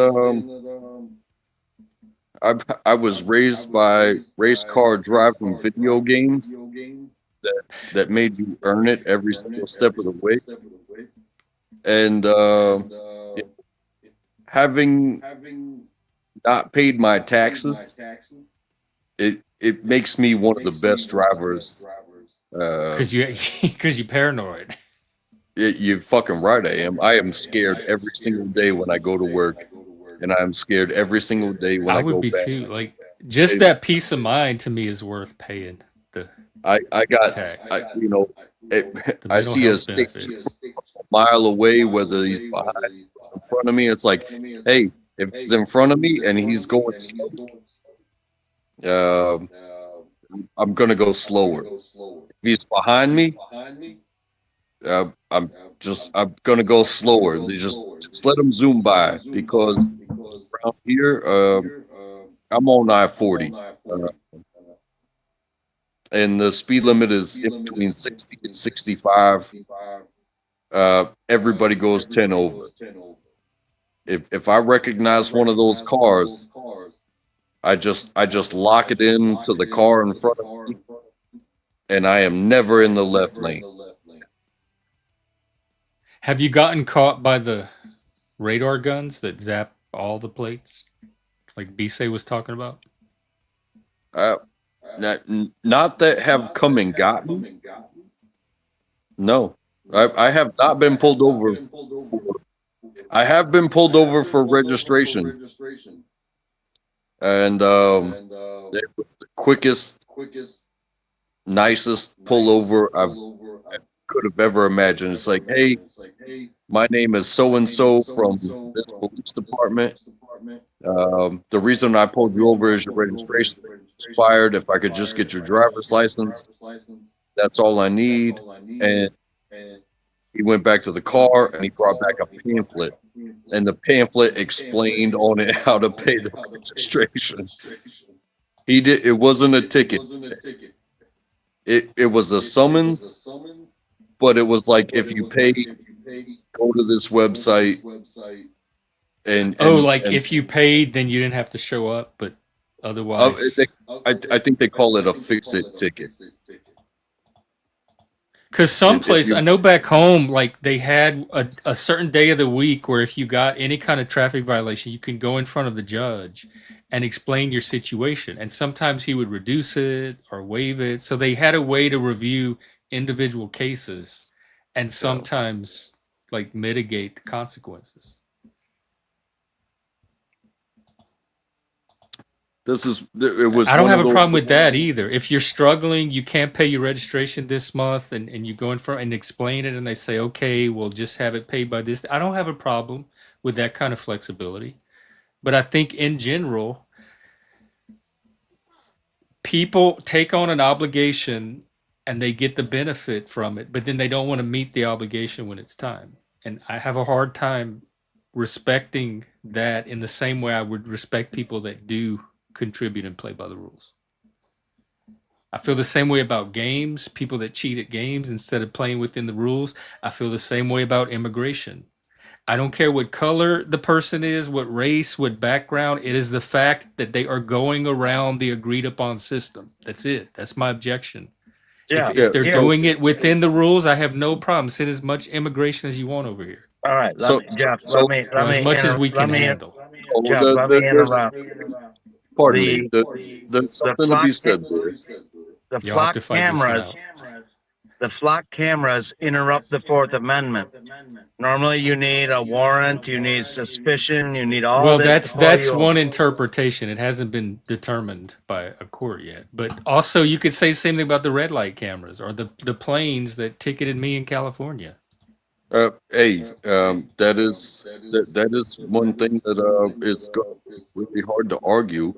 It's because the The same key way of the Fourth Amendment is the word unreasonable, and that's up to interpretation.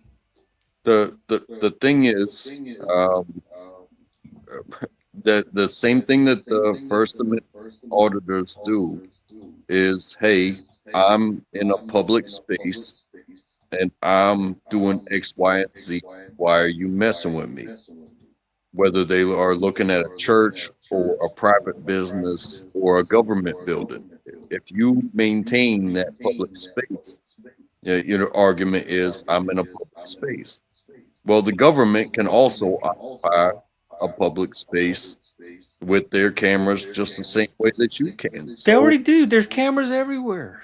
there's cameras everywhere. Even without the flock cameras, they can probably reconstruct most of your movements throughout the day anyway, just from the CCD cameras in front of the grocery stores and all the other businesses. They do it on mystery shows all the time. I understand what you're saying, B-Say, about the unreasonable searches. So you can't just see somebody, and this is before cameras even, was like, hey, I pulled this dude over 6 years ago, and he was a solid DUI. He got charged. He went through all the processes, and then next thing you know, you see the same license plate. It's like, oh, it's 2 a.m. and I recognize this license plate. Or maybe it's a small town. I know this dude. This is about to be a guaranteed interaction. And then you just pull them over. And that's when it winds up being like, well, why did you pull me over? Yeah. If he used his blinker and he kept it between the lines, it's like, what type of lie are you going to tell to make it reasonable just because hey, maybe you know this guy so well, you know that he's drunk.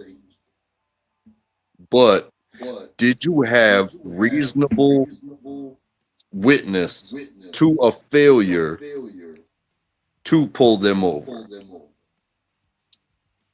But how often does that happen, actually? Because most cops, to me, would not take the risk because they have to go and testify and be accountable for why they were stopped. So they'd have to demonstrate some observable They have behavior on the part of the driver that justified the stop. Jeff, they have qualified immunity. But they still have to justify their actions. No, they don't. No, they Yes, don't. they do. No, Yes, they they don't. Here's the thing in that situation. It's like, let's say you're right again, and that person was drunk.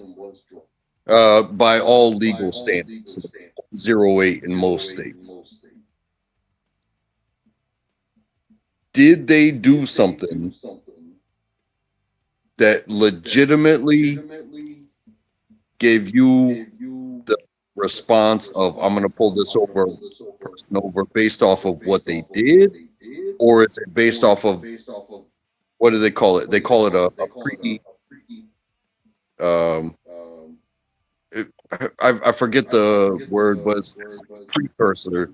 Like I already know this person, so it's this time of day or night or whatever. So I'm gonna go ahead and do. I'm gonna But engage. to me, most cops would know that they wouldn't be able to.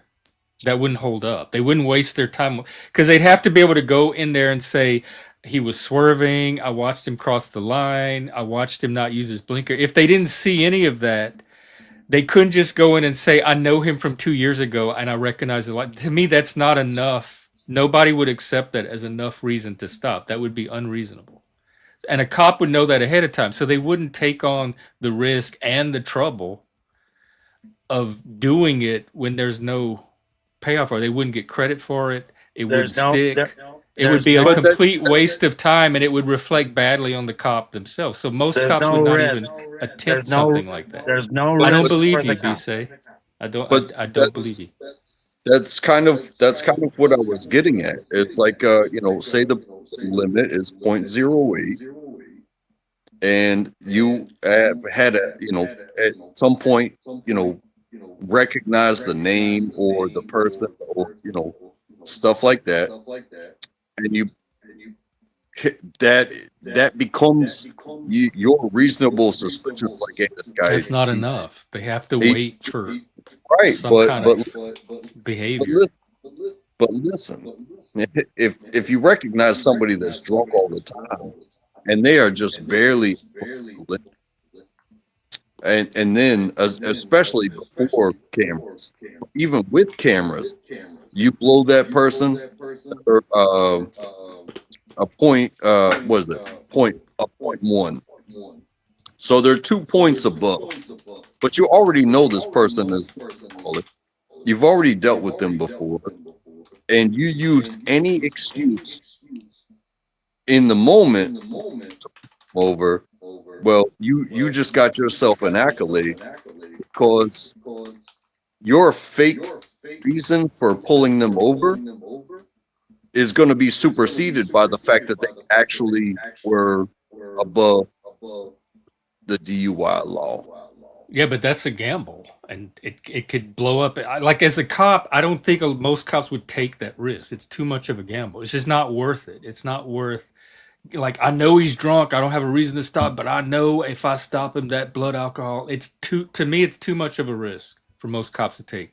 And the robot says no. Police cannot stop someone solely based on past violations. They need reasonable suspicion of current illegal activity.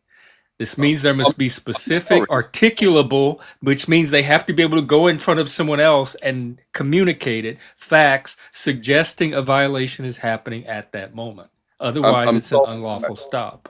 My pushback is the statement cannot, because like I said, I did not pay my taxes. That doesn't mean that I cannot operate my vehicle safely and appropriately to handle that vehicle.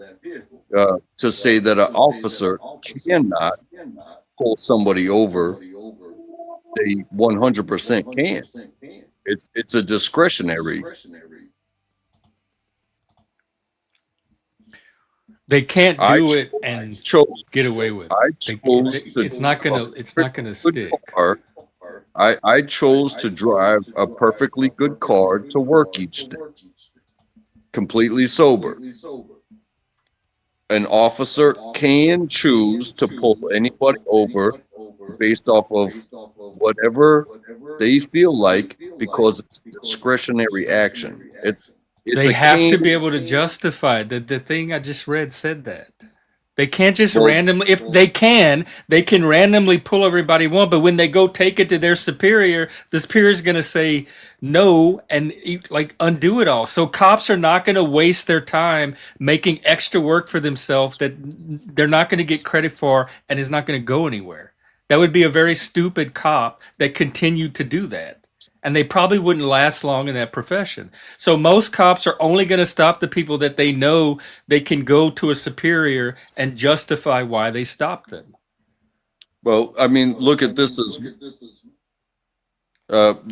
like I started with the sticker. I could be completely clean on my way to my job, But the sticker but is a violation, though. You I keep trying to downplay it.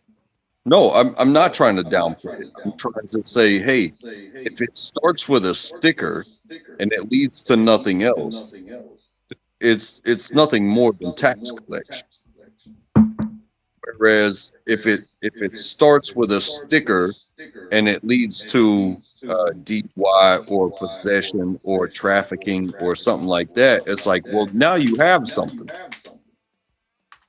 Right. But track, you know what I'm saying? Like if you pull someone over for a bad sticker, give them a ticket for their sticker. That does not give them right to search your car and arrest you because you didn't pay your registration. If you're pulling them over for a registration, then give them a ticket for registration. Do not arrest them and take them to jail.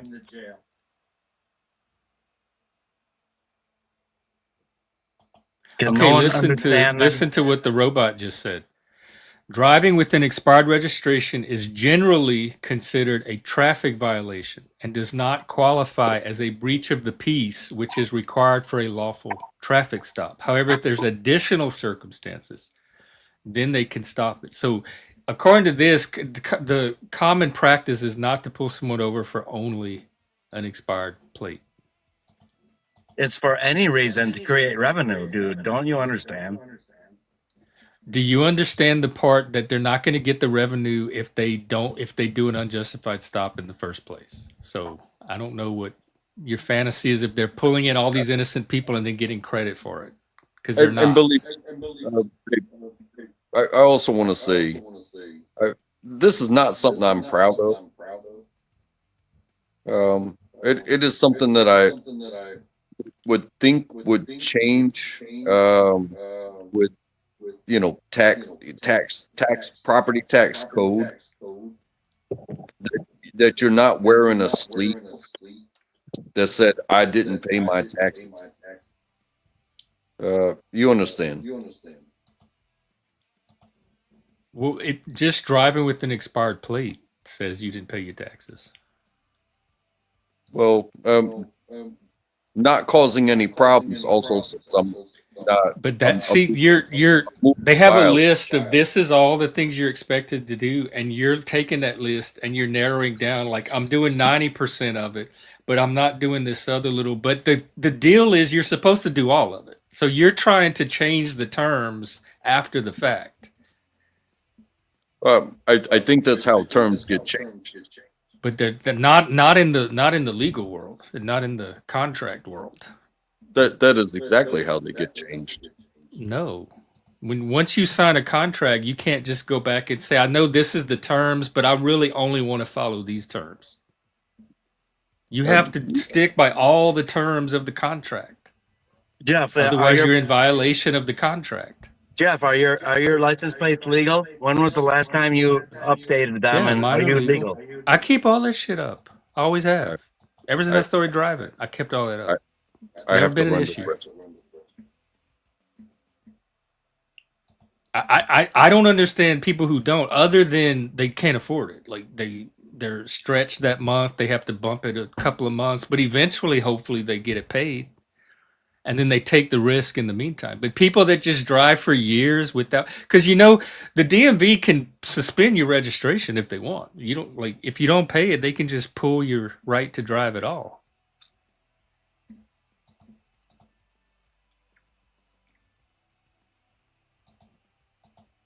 And IG, it looks like it's more locally determined, because some states have what Track was talking about, which is the fix-it tickets, where they can give you a ticket and you get a window to correct it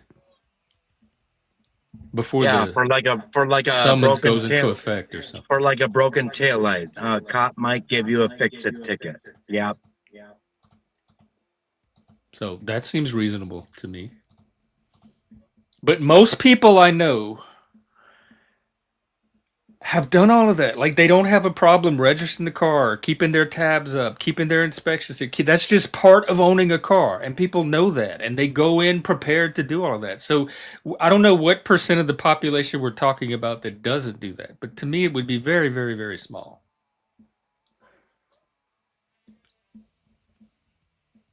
Because why get a car and drive in the first place if you're not going to do it by the rules, and the consequences are going to hit you eventually?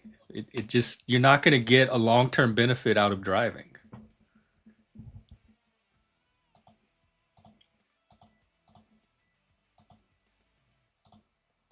Now, if they started making laws where you had to get your oil changed regularly and you had to have the right air in your tires and all, I would probably get caught by that because I don't keep that up regularly. But that's not required by law. Wow. I'm the only one that suffers if I don't keep my car up. That could be the next thing. And it comes down to what's reasonable and unreasonable. I think it's reasonable to expect people to pay their car registration. I think it's unreasonable to force oil changes on people at certain intervals. Well, That's overreach. if I think it's so important that your air pressure must be at 34 pounds, fuck you. I'm going to take you to jail if it's at 28 pounds. What do you think about that, Jack? Well, no, that would have to be a law in the books. But as a citizen, you could certainly advocate for getting a law in place that required a certain amount of air pressure, but it probably would not be a success because I think there would be more resistance to that than support for it. But you certainly, in this country, have the right to try it. But a cop, I don't think a current cop can just create an existing law and say, I'm pulling you over for air pressure. I think you think cops have more unqualified, unregulated power than they actually do. They have to operate within guidelines and parameters like any other regulated profession. No, they don't just get to go do what they don't. want. And I think No, you they have don't. this image of the cop, the cop that just gets to act with impunity. That's not most cops that I know. So you either getting that from a movie or you've had bad experience with one or two particular cops. But I seriously challenge that that's the cop norm. I would also like to say that my fear of being caught without paying my taxes, that's my fear. That is not what I have seen. Like I said, I get passed by state troopers, get passed by sheriffs, I get passed by city police. If I'm doing what I'm doing, which is keeping it between the lines, maintaining distance, and miles per hour for the road that I'm on,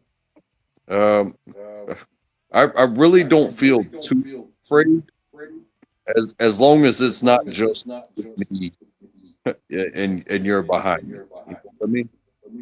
But I do have anxiety because I know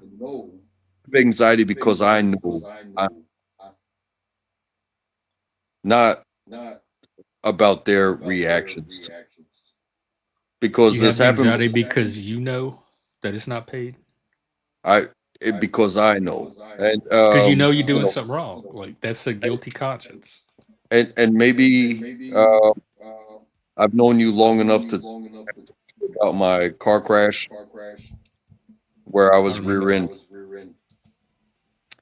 And one of the first things I told the cop, even though it was not my fault, I was rear-ended by a truck, is here's my license, my registration's out. And the cop said, well, it's not your fault, so that doesn't even matter. Well, so he didn't prioritize it. Yeah, it's not like my unregistered vehicle played a part in being rear-ended by somebody else's negligence. Yeah. See, and the he used good judgment.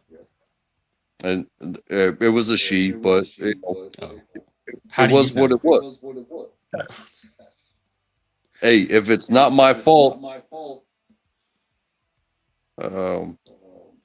but that moment changed my life. I had no ride home for 6 months. And now I had oh bro, it sucks so bad because the company said, well, he was on duty with us, so we're not liable for it. And it's like, well, I could sue, but how long that's gonna take. So I had to put it on my Did own. they have insurance? Did either of you have insurance? They have. I mean, it was a company. The person that hit you? Yeah, and they said, well, he was on duty. He was just moving the truck. So I had to claim my own, which means a deductible came out of the value of the car, and I had to go find another car on the value that they gave me, and so I've been paying for the car that I have now. So I went from having 0 car payment to now I have a car payment that is also. But you're saying their insurance company did not cover you? Oh no, they did not. Well, Because then they said you should have sued them. Because they're responsible for your damages. If they're the ones that caused the accident, they're the ones that have to make you whole. And usually it's done through insurance. Like if they carry insurance, then the insurance is the one that just pays out. They might do an investigation and figure out what happened and how much to pay, but eventually you get paid for somebody else's negligence. If they don't have insurance, sometimes you're stuck with the tab. But if this was a company, they should have had it insured. And to me, you could sue the company. Oh, you're on mute. it boiled down to like how much time do we have to get this solved, and It was just easier to do it on your own. I gotta be sorry to all the freedom fighters, but I just had to bite the bullet and fix this as quick as possible, and it still took 6 months. Hey, Jeff, here's a question for you, Jeff. In Michigan, we have no fault insurance. We pay the highest insurance in the whole United States, even more than New York. You think it's cool that we pay no fault insurance and we pay for every idiot on the road without insurance that gets in a crash? And I have that too. I have uninsured motorists for all the people that don't carry insurance. It's just a few bucks extra. Yeah, okay, you didn't even understand my question. Say if you do it again, you're gone. Okay. What did I not like? Let's get into this. What did I not understand about your question? Do you know what it's like to pay no fault insurance? I don't know if we have that here. I don't know what kind. I said we have uninsured motorists here. That's what I pay. That sounds similar to what you're talking about. Rest my case. That's all I asked you. No, that's not what you asked. Yeah, I did. Well, it's on stream, so. Good. You asked me if I think it's fair that something, and I used our version of it, which is uninsured motorist, to answer your question. And again, it didn't satisfy you, and you caught attitude. And I don't know why you're directing all of that to me today. It's been happening since the moment you came on stream.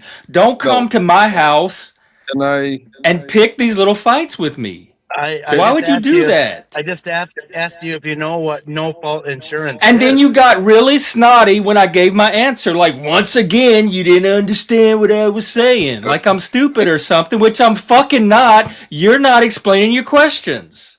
And everyone in the chat was agreeing with me because they didn't understand what the fuck you were saying anyway. But you're making it look like it's something about me that's not comprehending you. May I ask Please. about the no fault or uninsured motorist insurance? That raises your premium each month, right? Because you're covering for like I said, like I took care of it myself because they didn't have insurance or yada yada yada. At the end of the day, they're gonna evaluate your property and you're gonna pay your deductible, and that deductible is gonna come out of the value of your car. So it's not cash out of your pocket.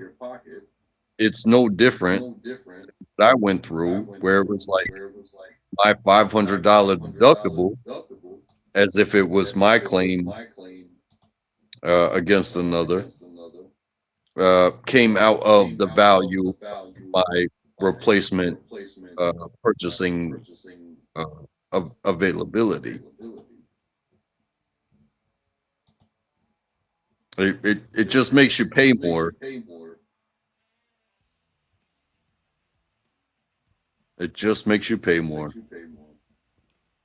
Because you could not have uninsured people, but you're going to pay more each month for uninsured people. Whereas uninsured people are going to be uninsured people. You're just going to pay more each month. So that way, when you do get in an accident, you have to claim it on your own because they were uninsured. At least you didn't pay more each month. Because you're still going to have that deductible reduced of what you were granted based off of the value of your property.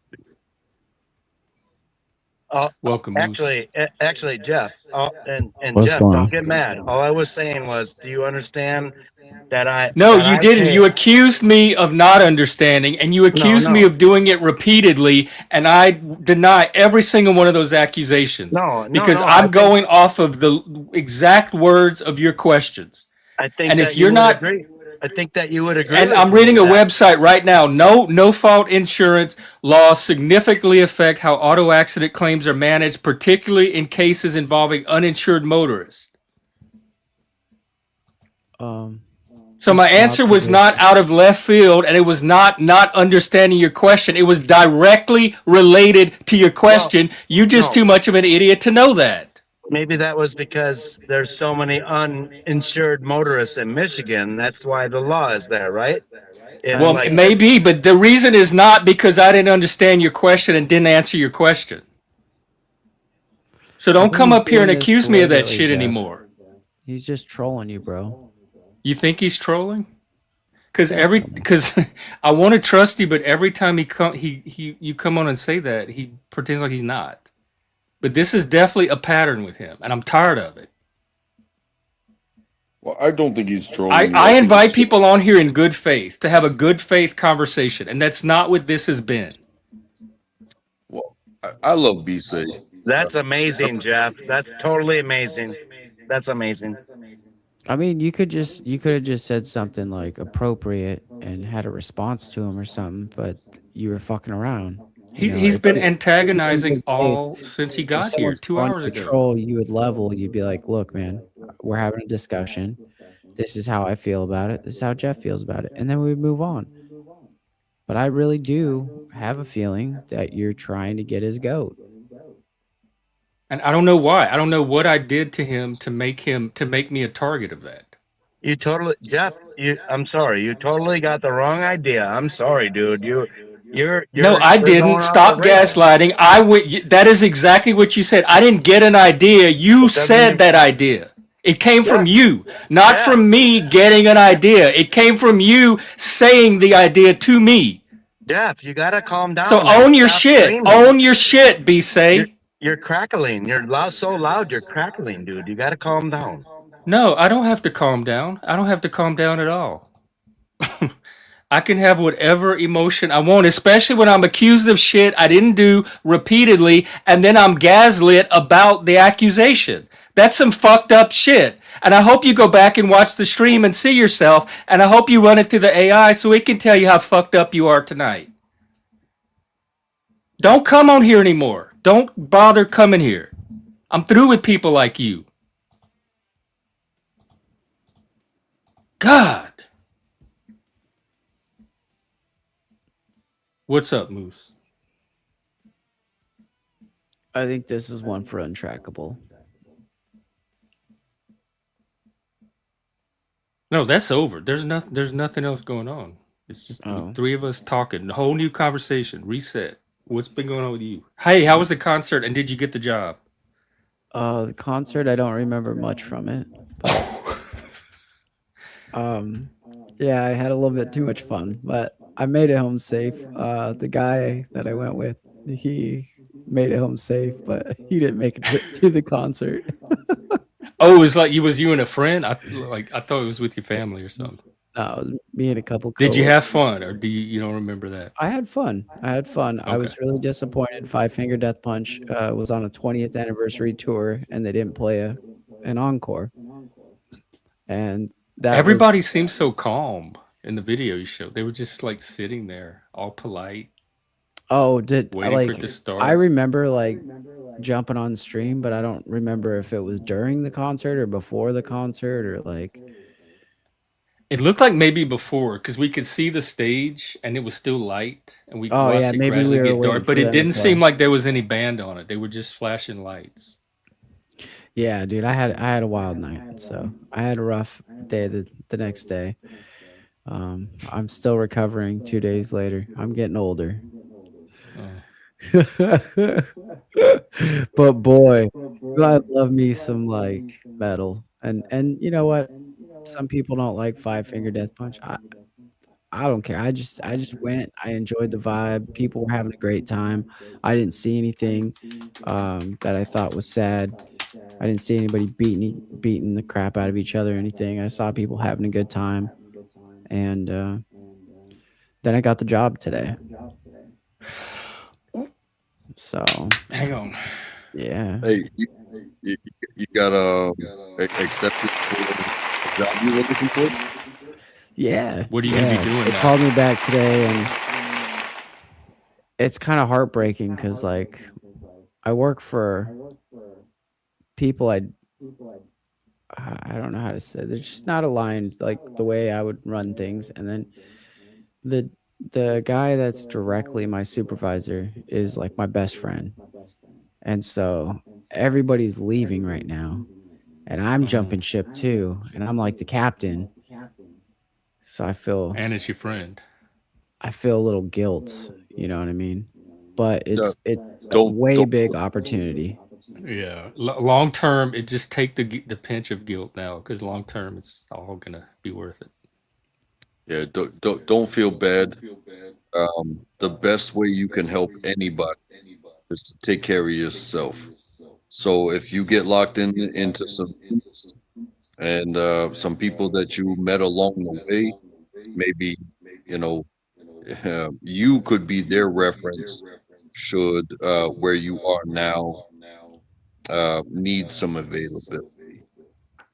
Definitely, I agree.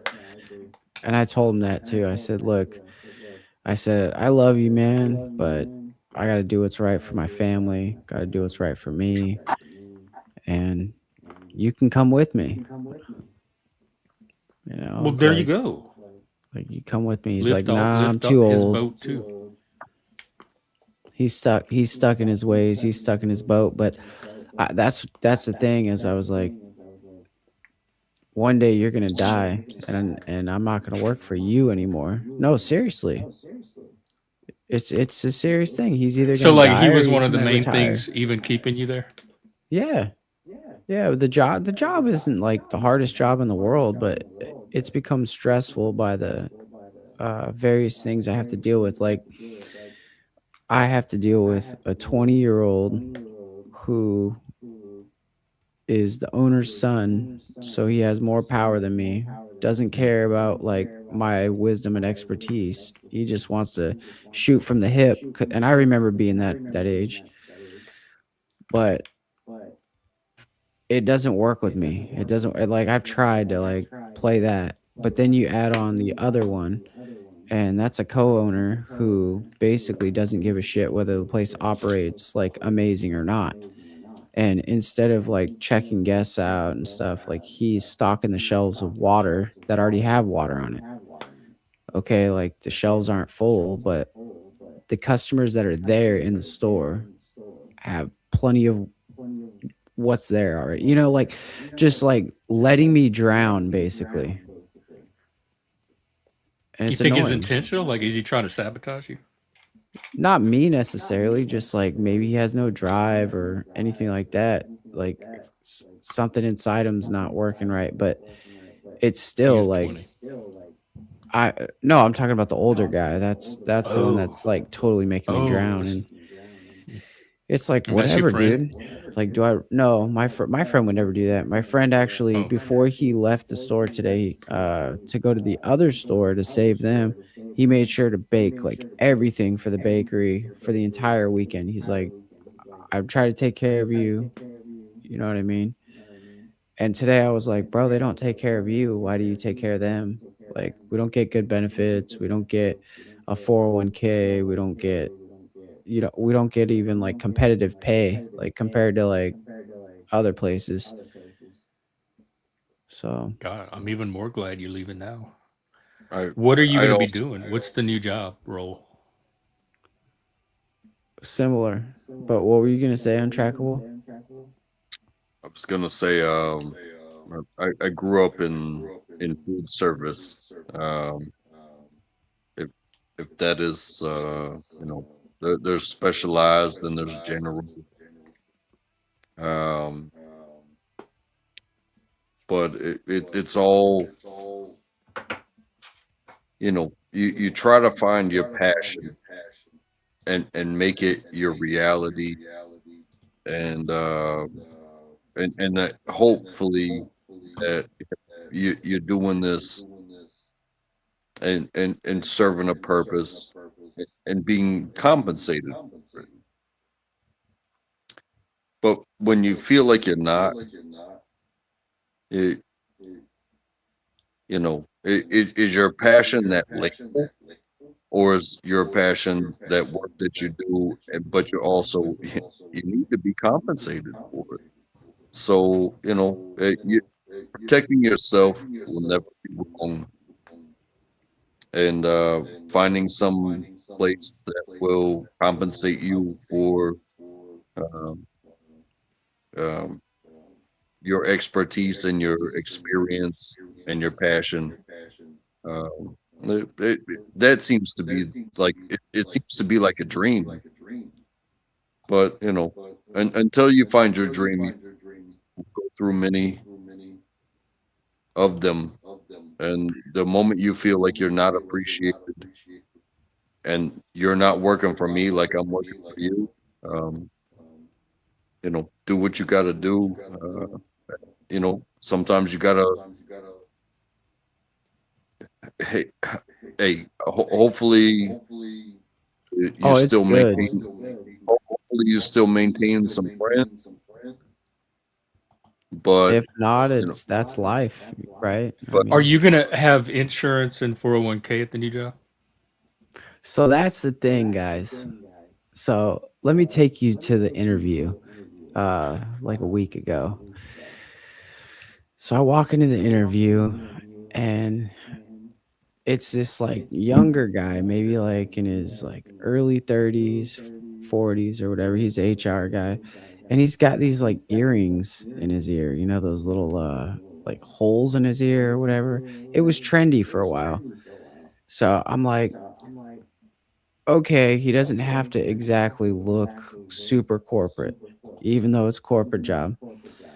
Then he starts talking, and I'm like, wait, you guys you guys give all that? And he's like, oh, yeah, yeah, yeah. I'm like, well, I do all this. And he's like, "You do all that and you don't get paid for that?" And I'm like, "No, I'm salary, man." And he's like, "So if somebody calls you at 2 o'clock in the morning, needs your help, like it's a dire need, like you don't get anything?" And I'm like, "No." He's like, "Well, we'll pay you. If we have to call you, we gotta pay you. We want you to have 2 days off a week." I was like, "What days off do you think they'll be? Like, are they going to be like staggered? Are they going to be together? Because like that matters, having a family." And he looked at me and he goes, "Well, the position you applied for, you'll be making your own schedule." And so I was like, "All right." I was like, "All right, cool."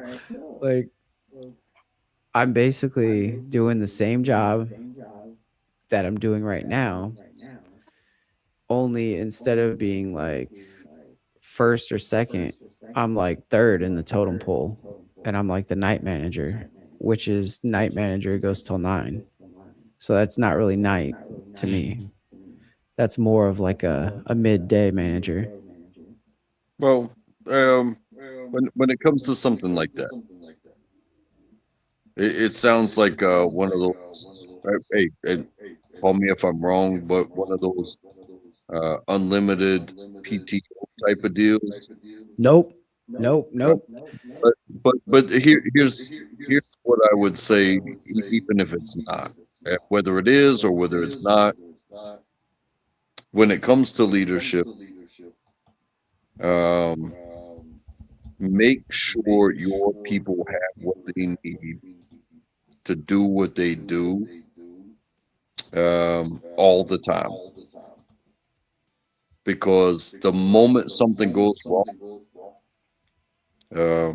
it's coming to you, and I'm pretty sure you already know this, but give your people what they need, and if your leadership is about you, doing your job, well, then they'll give you what you need to succeed as well. Oh, So definitely. that Definitely, that's man. it's a scary feeling when thrown to the wolves. Hey, make this happen, and you can, and then you can bank on anybody when that because just like you may be there to help them, whether it be education uh, or jumping into the fire yourself. If you don't have what you need when they don't have what they need, Then it's a uh, big problem. yeah, it's You like, gotta hey, you who gotta know how to figure it out. You gotta know how to like reach out to? reach out to the right person that's gonna help. And they have a good network system. And since I'm like third in line, that means there's two people that are on the clock all the time, and I'm not one of them. Mm. So like there's always going to be someone available. I mean, not always, but I hear what you're saying. At the current position I'm in, I can't give people what they need because right, like this is what I have right now. I have a team of like some of the people that are like down and out. The pay scale for this job for like entry level is 15.25 an hour. And then on top of that, there's not any like the chances of you getting full time are very, very low. So let's say you live in one of the motels down the street and it costs you $300-400 a week for rent. You're basically working at this place and just making rent. So, does that mean That's not me, but I'm saying I have employees like that. right that's not you, but that's another question to ask is like, what is the turnover rate for my subordinates? Because if I'm dealing with somebody brand new every single day, that becomes a question to me as because the moment they can't afford to live, they're probably not going to show up to work. Um, type stuff. You understand that? Yep. Hey, real Yep. quick, we have somebody in the back, and it's a new person, so I'm gonna Okay. But he doesn't use have the a overlay. camera. Yeah, well, he flashed, so Oh, okay. I'm gonna bring the overlay. But yeah, I can't give him overtime. Can't give him full time. Can't give him raises for the most part. Like, Hello there. what's Hello, up, Jacob? how is everybody doing today? We're okay. What's up? You're Doing I okay. I just like to join panels, especially people talking, because you have to gain a knowledge from talking with people. yeah. I don't know if some of these people are the best ones to gain knowledge from, but You guys I look agree like with the smart principle. guys. You guys Where are look you? like smart What's your guys. do what? You guys look like smart people. Some of us are. I think. Yeah. Are you? What are you looking for? Like, what kind of conversation? So one thing I think is mess up the workforce is the Jews. Oh, not. I don't think not What? here at least. Oh, I thought this was like open conversation. It They is, own the but it's not government. that kind of channel. It's not to come up Oh, and just oh. blanket bash groups of people like Okay, that. no, not So all Jews. Very I'm good. gonna send Very, you on very. your way. Nah, Bye no, bye. no. Have a good day. All right. Um. All right. Go ahead. See, that's why we vet and have overlays. And there's plenty of other. I guarantee, Jacob, if you're out there, there's plenty of other panels where you could probably go up and say all that. But this is not one of them. Yeah, so the staff doesn't turn over too often. I've had two of the same dudes in the center for about a year, and then I've had like 5 other employees have been there for like 5 years, but a lot of them are like special circumstances. Like one of my deli cooks, the reason why he's a deli cook there is because he can work from like 5 in the morning till like noon, and then he could shoot over to his second job, and then he can do that, which pays more, but he can get Hey, both that in a day. can I ask you how long have you been with the company that you're leaving? So me, this go around 1 year. Okay. I've had some quick turnarounds myself. The job that I had before was about 2 years, and the reason that I left was moving, and so I had to start all over again. And I tried to like carry over to another location, didn't work. So I had to go back to my food service stuff, and it doesn't pay anything. And then I had 2 jobs, and then I left. I left one of the jobs to start another job, and I still had 2 jobs. But I've been where I've been now for 10 years, and I've done multiple jobs within the company, but different jobs. You understand what I'm saying? Yeah, definitely. So I've kind of solidified, and I, I've worked with people right next to me for 5 years, and then they chose something else, or 5 years, and then you know they just couldn't maintain policy. Again, the job was fine for them, but the policy got them at the end of the day. Some sort of violation. I've had coworkers. The more recent thing, which I think I told Jeff about, was I got two teammates. Two of us work at a time while the other one's off. I had a long weekend, and they got into a fight, and Oh, both of wow. them got fired. So it was just me, and then I got two more, and now I'm the one that had to like bring them in, welcome them, train them, build some sort of camaraderie with them. And I already lost one of them because he ate somebody else's lunch out of the break room. Wow. You How does never know. that happen? You never know the cards you're gonna be dealt.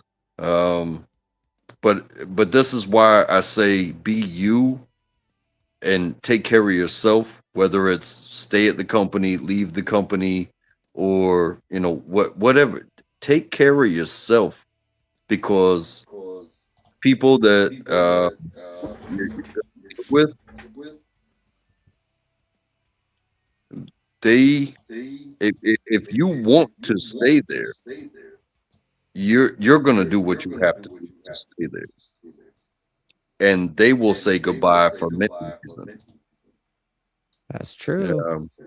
And then you will become this senior person, and they will depend on you, because like, hey, whether we like you or not,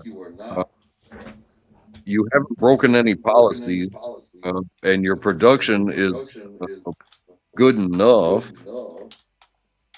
to where next thing it's like, hey, have to send somebody your way, show them the ropes. And something that I do training people is I want, don't just do what I do. Be better than me.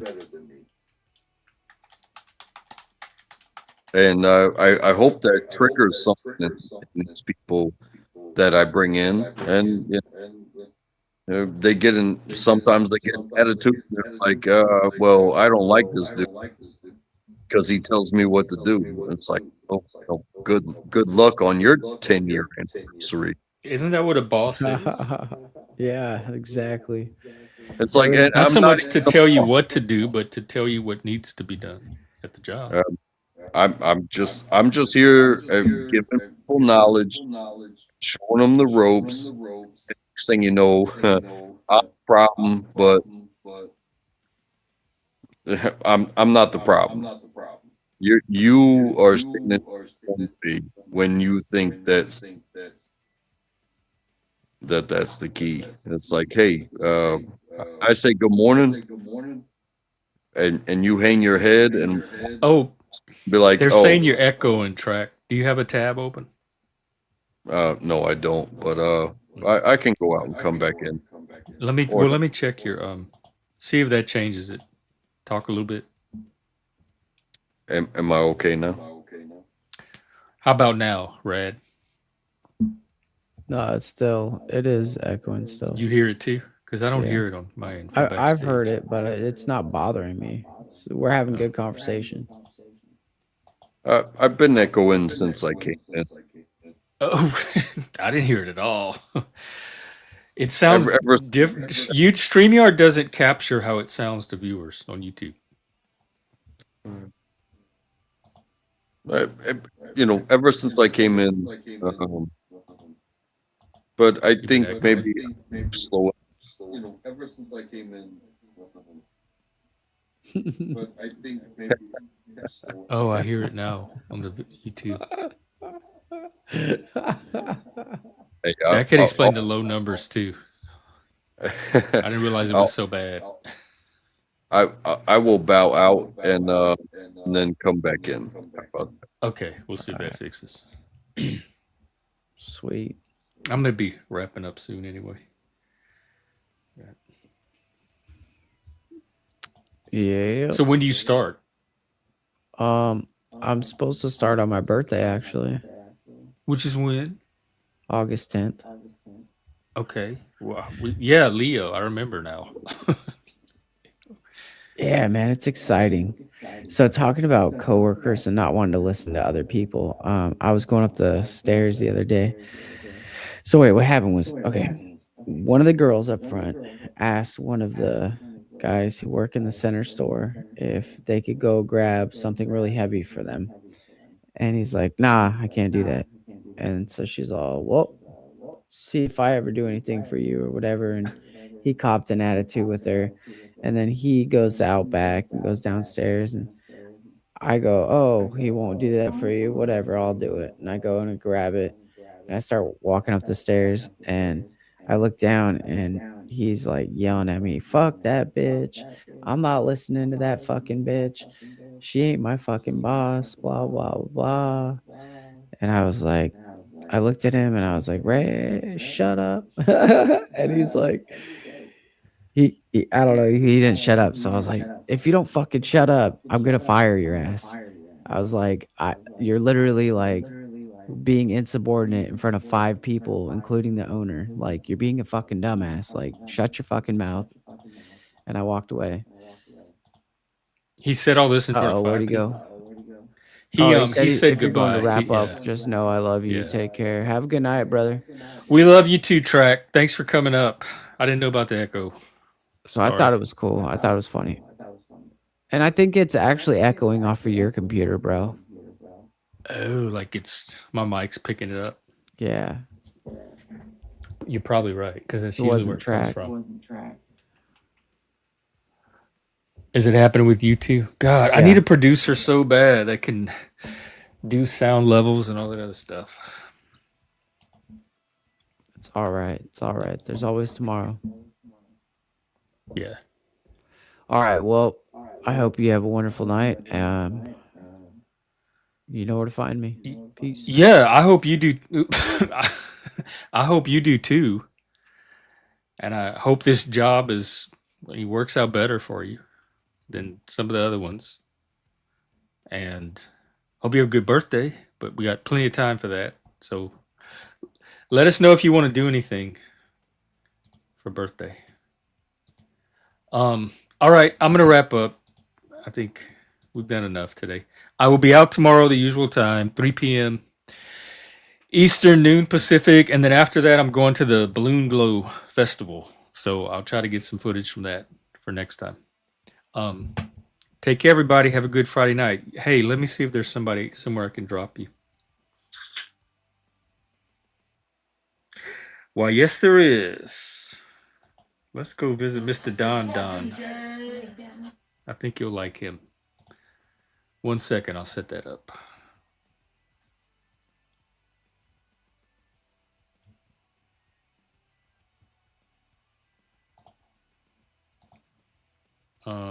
Wait, where is his? Oh, maybe he doesn't have it where I can redirect.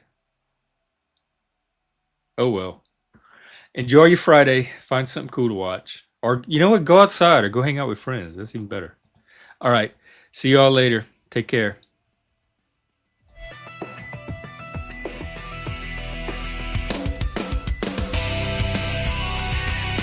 Yes, I'll be there in 5 minutes. All right. Bye, everybody. See you tomorrow.